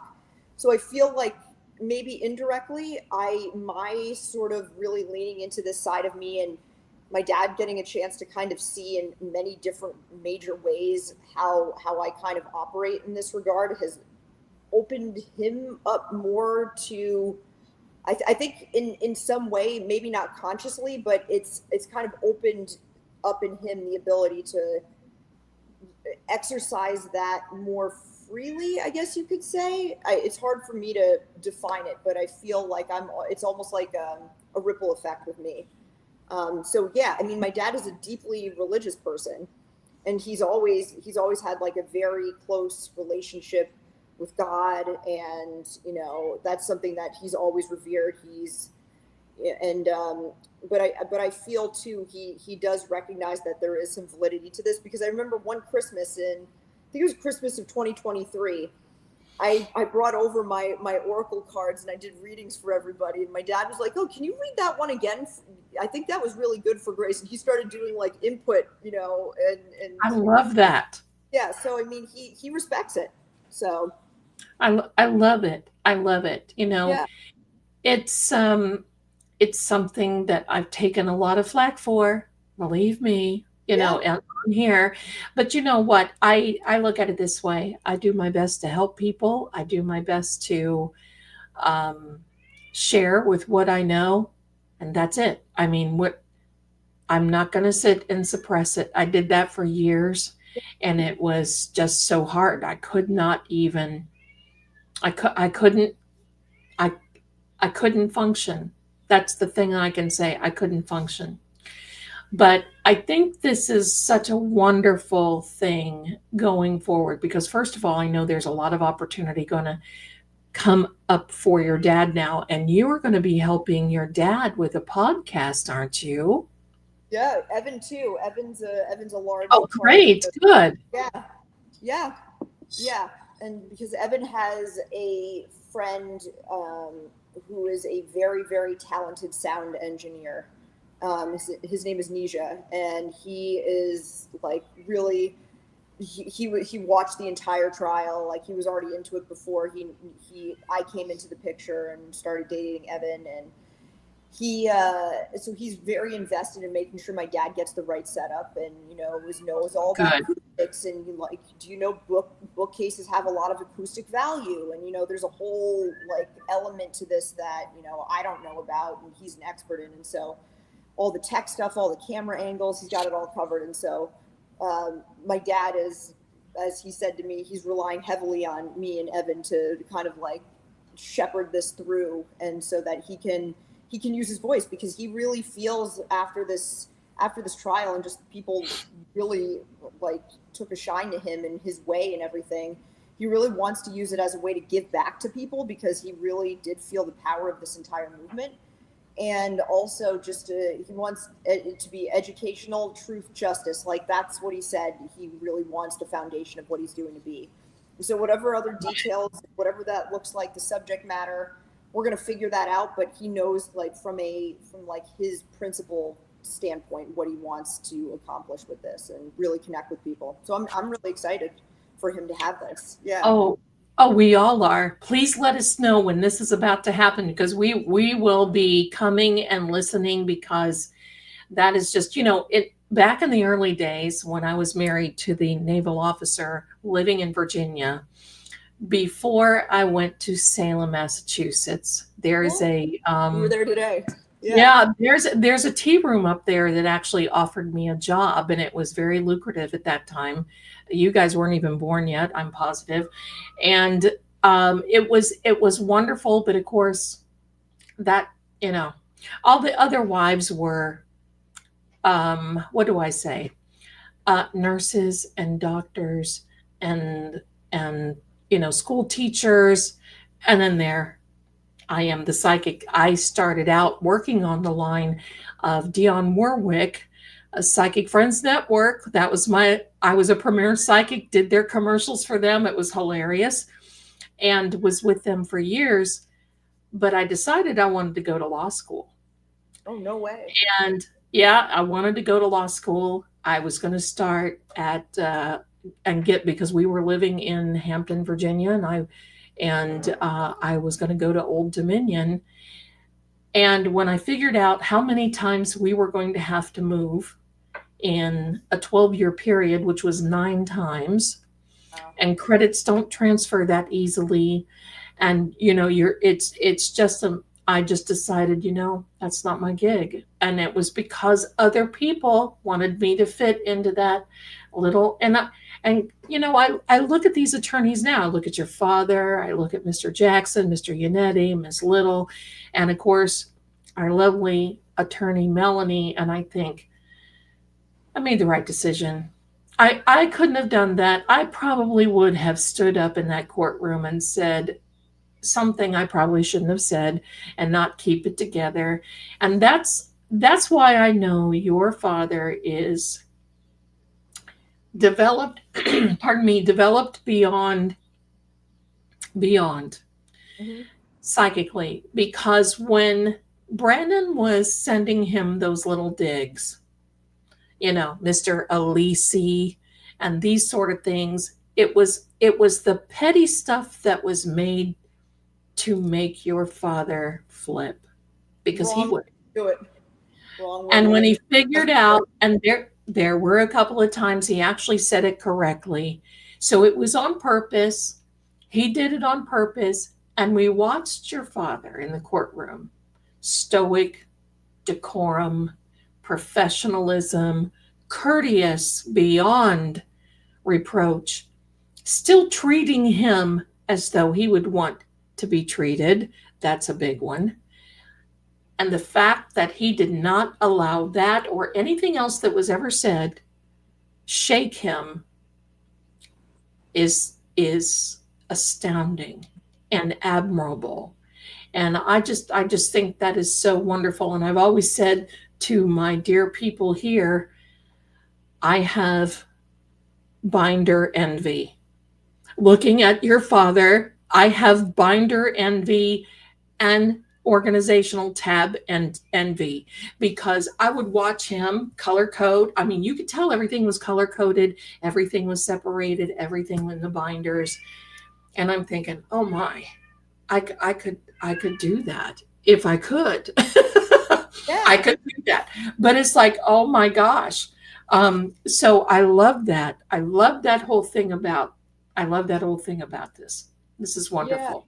Yeah, the binder thing, because every argument he makes, he told me, I don't go up there with an outline of what I'm going to say. He's like, I let the document speak to me. And so the whole color coding system, it's like, so he can reference, it's almost like a dance he's doing with those binders, and it's laid out in a way so that he knows what color means what thing. And it's like, it's his own way of almost doing like, and I wouldn't say it's like divinity, but he's like, the documents speak to him and he knows them inside and out because he's got a photographic memory. So it's like literally lockbox memory. He can just cite things off the top of his head. He's always had that ability. And it's just, he was born to do this. It's just, there's no doubt about it. And so it's a destiny. It's a destiny thing for him. Definitely. Yeah.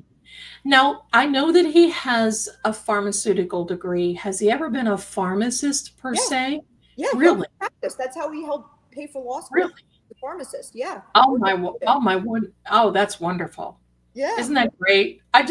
You must be so proud. I love it. You must be so proud. Yeah, I love it. He had a very interesting track in life. It's definitely not the straight and narrow linear path to law, but I mean, I think a lot of what he learned is what allows him to be as good at it as he is. Well, the funny thing is that I have a lot of ties to Tennessee, and my good friend who is a lawyer in Nashville was Johnny Cash's banker, worked at the bank and put himself through night school to become a lawyer. And boy, he's got some funny stories to tell about Johnny Cash, I can tell you that.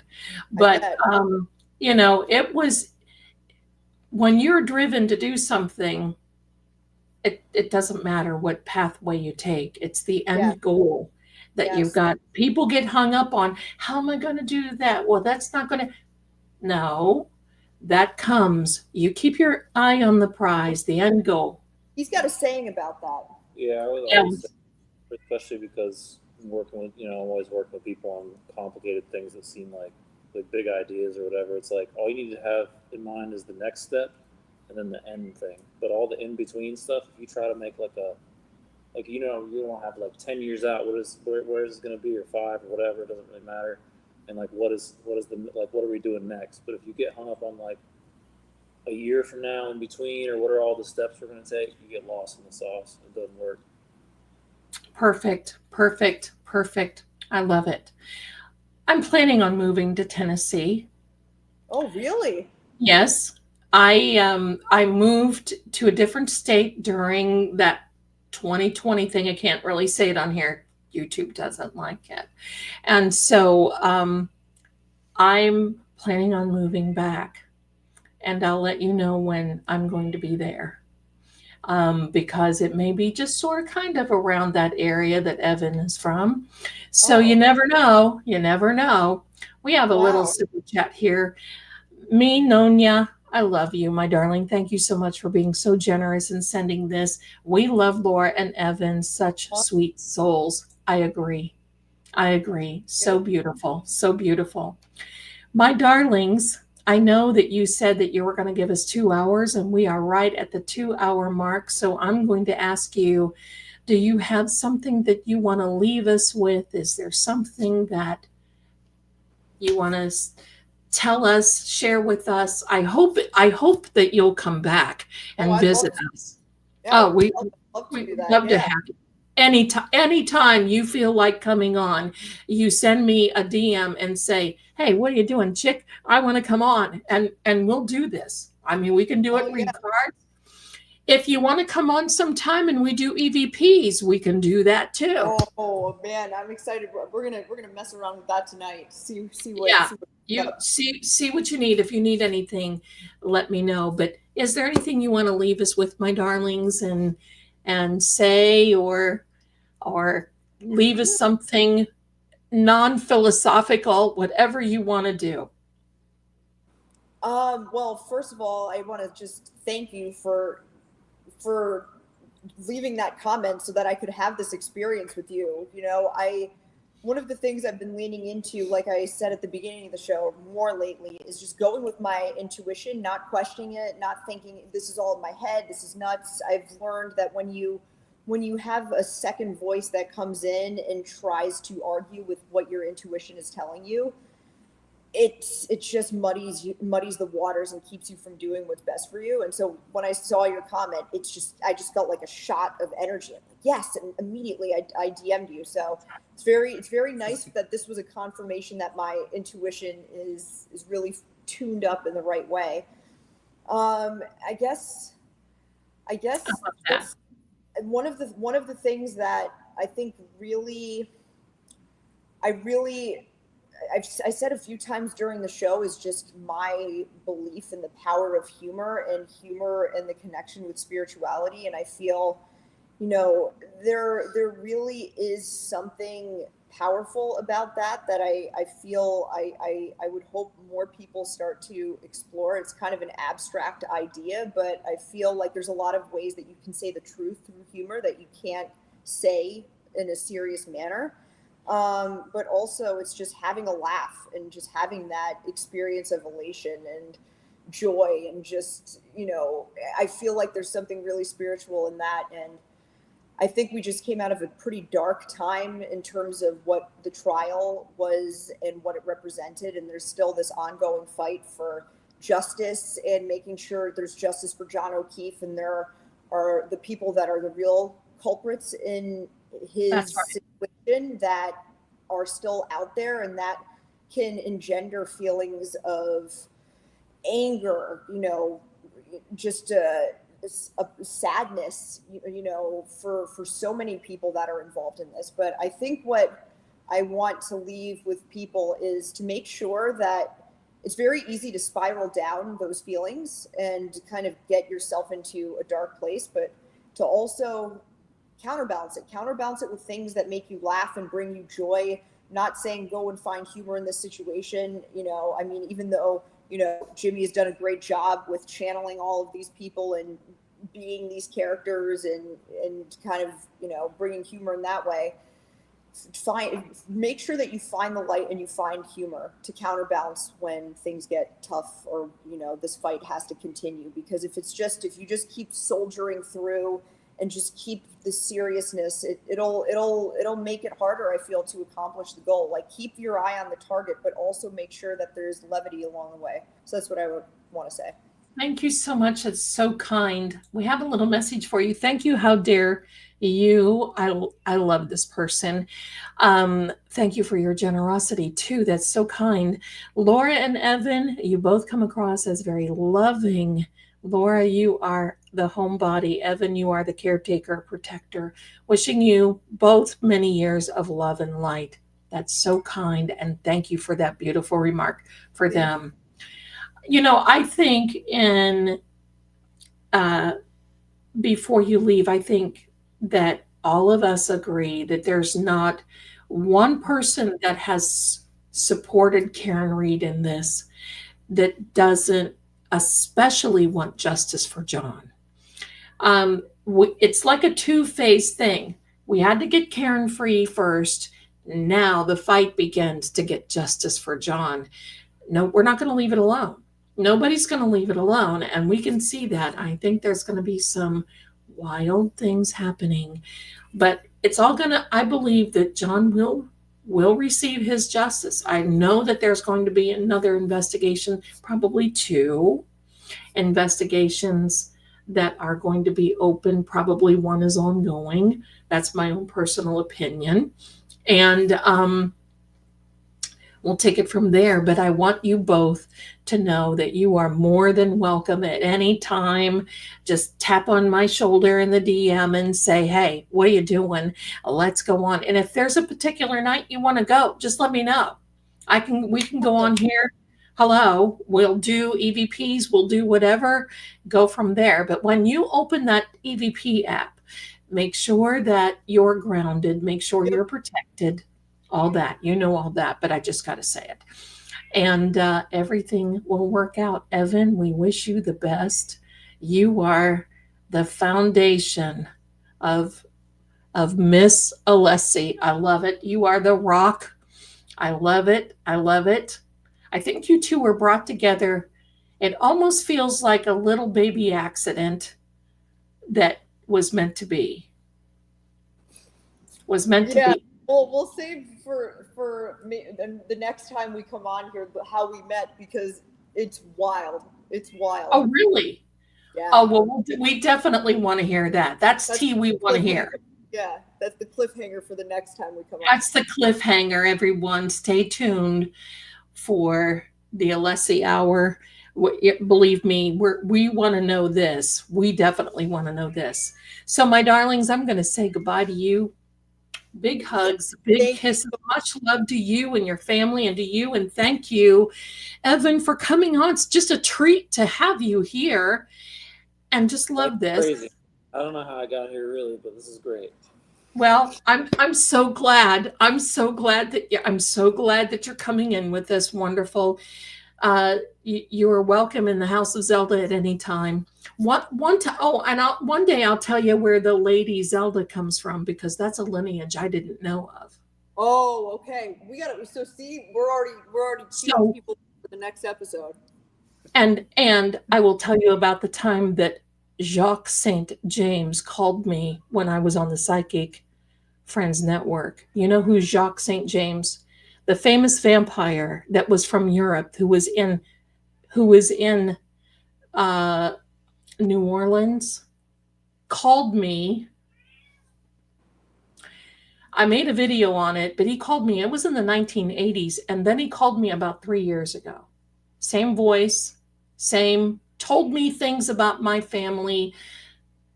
And then some things happened a few months ago, and that's where the Lady Zelda came. I never knew it. Never, ever, ever knew it. So wow.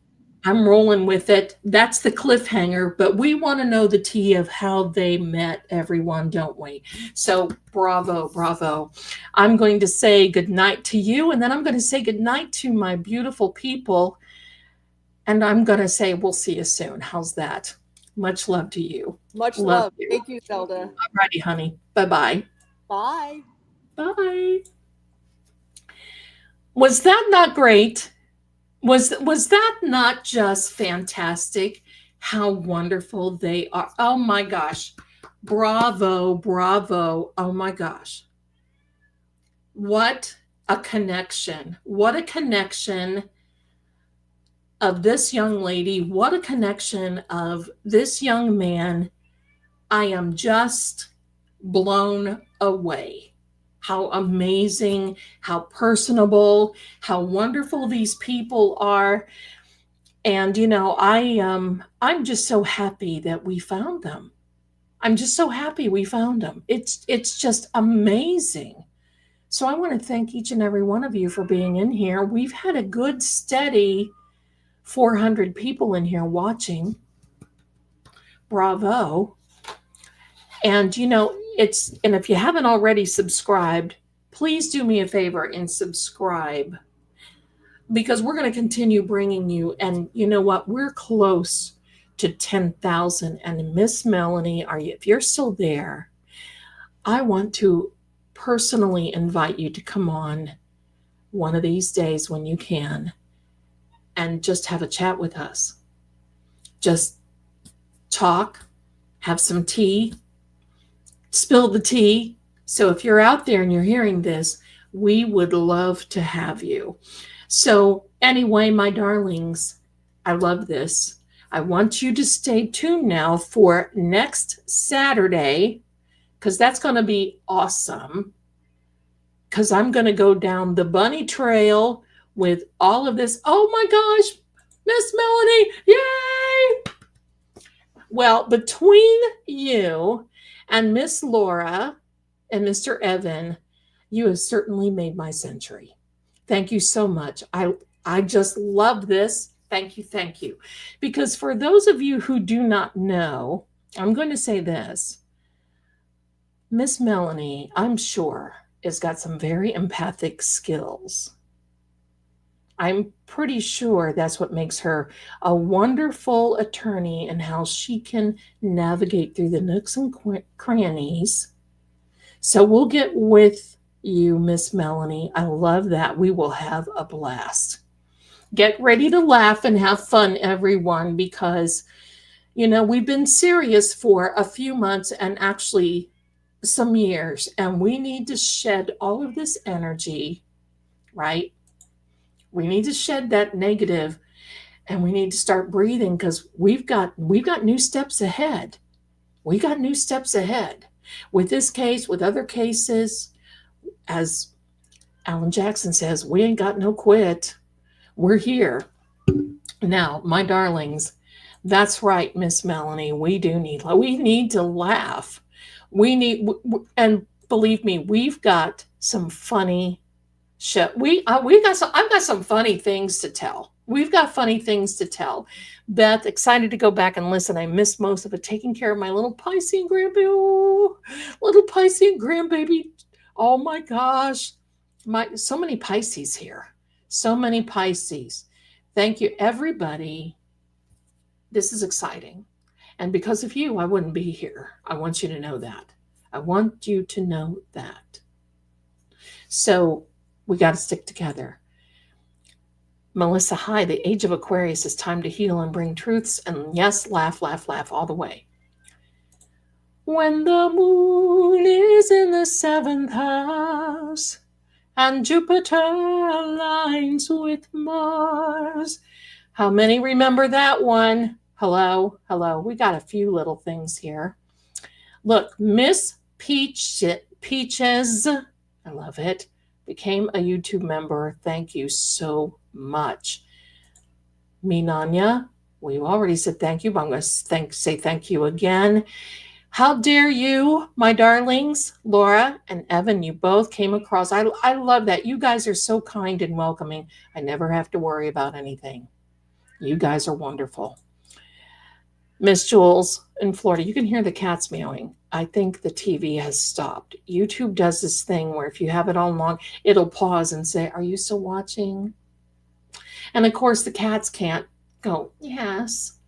So, but anyway, she has gifted 10 Lady Zelda Kelly memberships. Welcome to the fold. Bless you, bless you.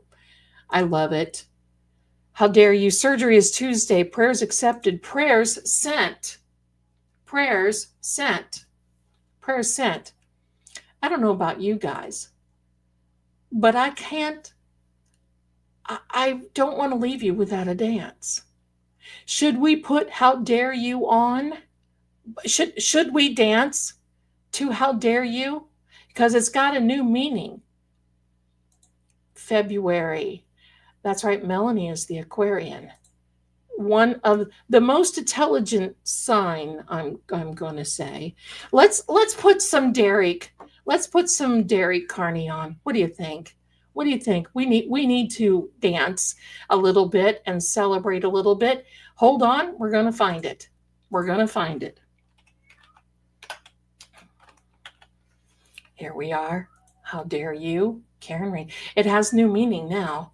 Let me get this set up, because we know this face that's going to come on as soon as possible.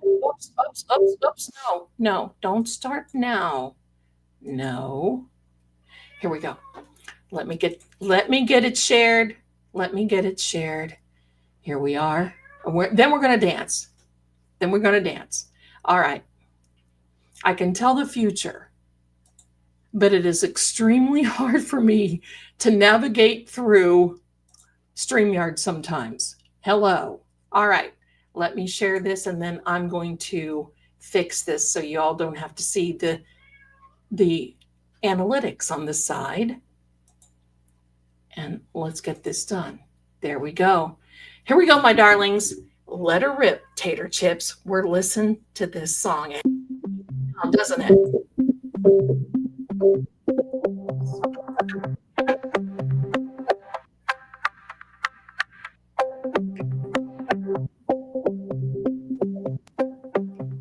You're dancing, everybody. This is good energy for. Won't find a fingerprint, how dare you? How dare you? Won't find one drop spit, how dare you? How dare you? There's no evidence here, how dare you? How dare you? But the truth falls on a deaf ear. I'm innocent, how dare you? Magnificent, how dare you? Your accusations are not based in reality, and I deserve much better than you're treating me. When you die, you will see what a monster you've been to me. Is my love not enough? Can't you just be happy in this love? Why you gotta make it so rough when we've been blessed with this gift from above? Won't find a finger. How dare you? How dare you? How dare you? How dare you? Won't find one drop of spit. How dare you? How dare you? There's no evidence here. How dare you? How dare you? But the truth falls on a deaf ear. I'm innocent. How dare you? Magnificent. How dare you? You my one. You're my 1, 2. You're my 1, 2, 3. I love you. I need you. Just believe in me. I'm innocent. How dare you? Magnificent. How dare you? How dare you? How dare you?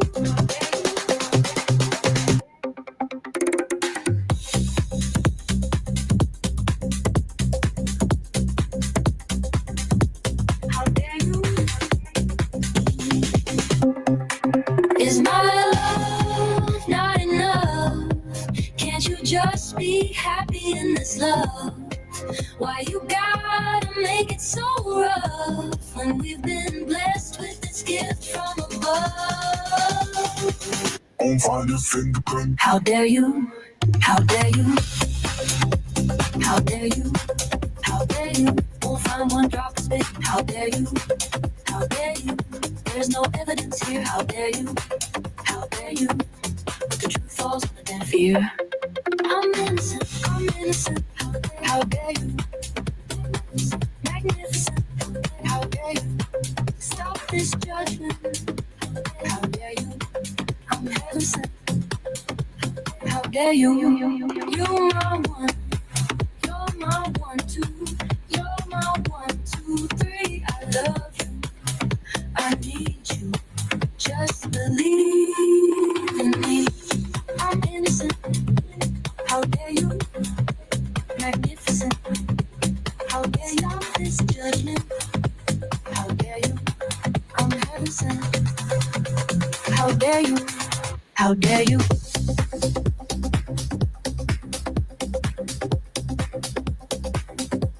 How dare you? How dare you?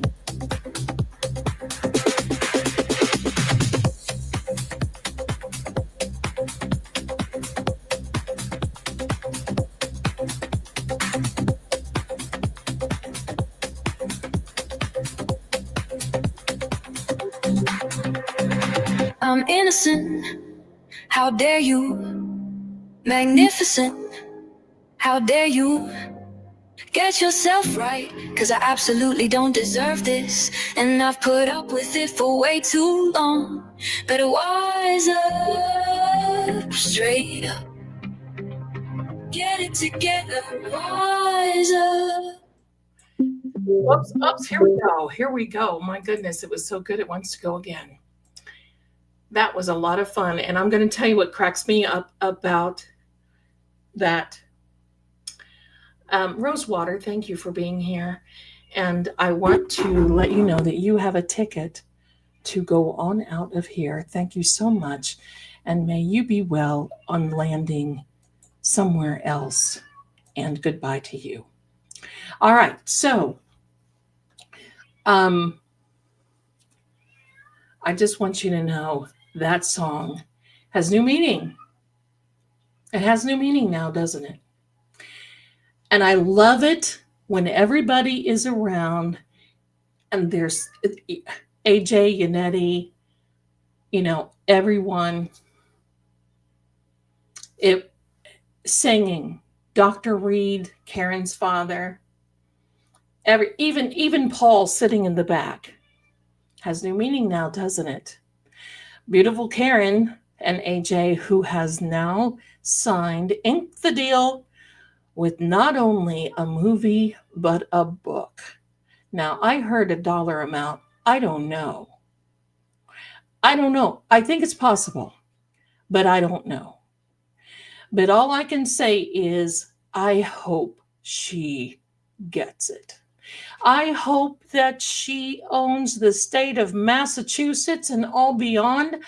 I hope that she puts things right. Green Eye, Zelda, what do you think It's Just a Movie means on that stone? From what I understand, John used to tell his niece and nephew, I know, I'm so glad she's free, used to tell his niece and nephew, don't worry about it, it's just a movie. You're going to get through, it's just a movie. And now Karen is inked the deal, and it's so funny because now I want to look at these, you know what I call them, the bad actors, and say, hey, don't worry, guys, it's just a movie. Everything is going to work out okay. I love this. I love it for her. We love her. But be prepared, my darlings, because there's phase 2 coming. Phase 2 is she will start that. She'll start. She's got excellent counsel. She doesn't certainly need me to tell her, but she's got excellent. And I don't think she personally reading, now I'm no lawyer, but reading on this civil suit from the OKeefes and the 2 bars, I'm not so sure it's going to go anywhere. I think it's on a dead street. Done. That was bad choice of words. My apology. That is like putting a saddle on an elephant. It ain't going to happen. I think everything is going to be working out, my darlings. It's all good. We're behind her now, but I'm going to tell you, we need to turn our little eyes toward Sandra Birchmore, because there's been some documents coming out on that. And believe in me, reading those things, there's a civil suit between the representative of the trust or the estate of Sandra toward a lot of these people, some city, get down there. I can't say because you know what? I've forgotten. My mind is whatever. And I'm not going to tell you something that ain't true. So Sandra is coming. There's all kinds of things. And I believe that some things are going to be coming out some more about Farwell. Turtle Boy needs to be freed. There's a lot going to be happening. And watch, in Psalm 56, I'm going to paraphrase a little bit. It says, when we pray, the tide of the battle turns. That's all we need to do. We pray and the tide of the battle turns, and you know what? It's been turning for Karen, and I believe this is a destiny for her. I believe that this was a destiny. Look, this little warrior, this little petite woman takes on this flipping state. I'm just going to say that. And wins. I've never heard of someone facing murder charges like this and walking away. Never. And I've been doing this for a long time. Hello. 150 years. And I've been, before we even had internet, following cases. But I wish I had a nickel now for every newspaper that I would buy, trying to find things on cases, trying to find, making phone calls, getting documentation, traveling, sitting in courtrooms forevermore. It was really something. And then working with some agencies, law enforcement. And then I had to quit for a little bit because it just got too much.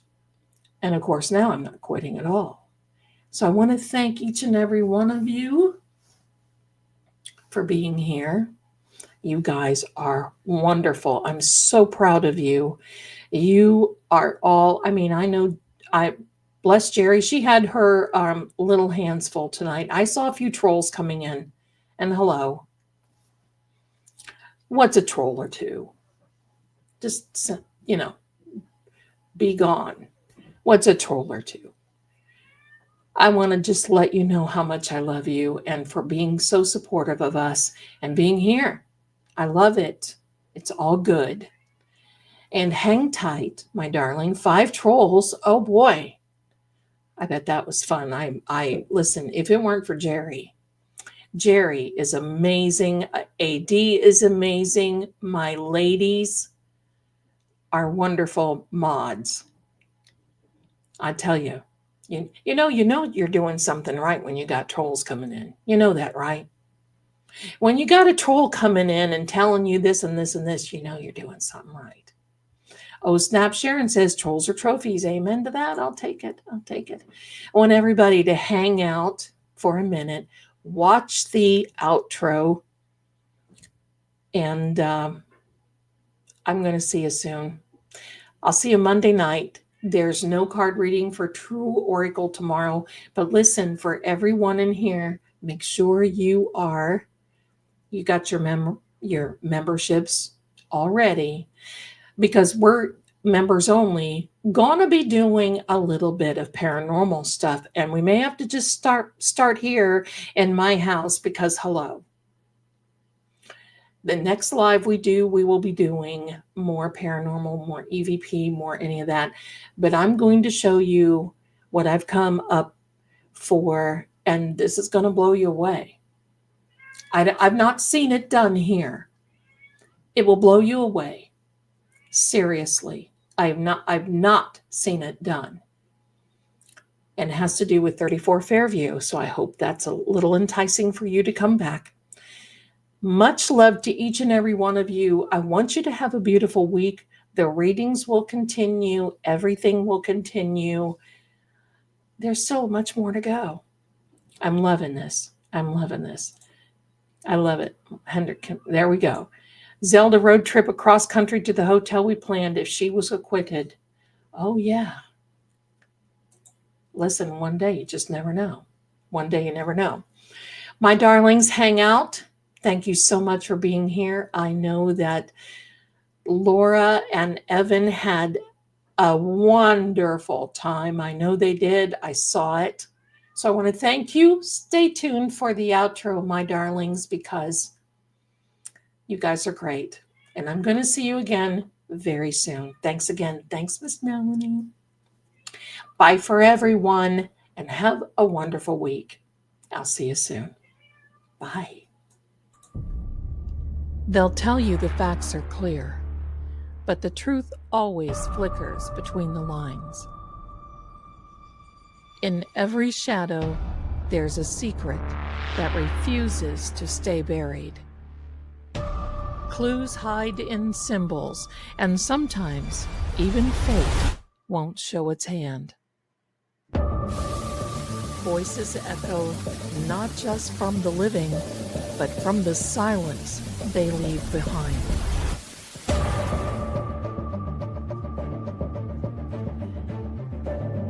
I'm Lady Zelda. This is Seeing Crime, where what's hidden doesn't stay hidden for long. Until next time, keep watching.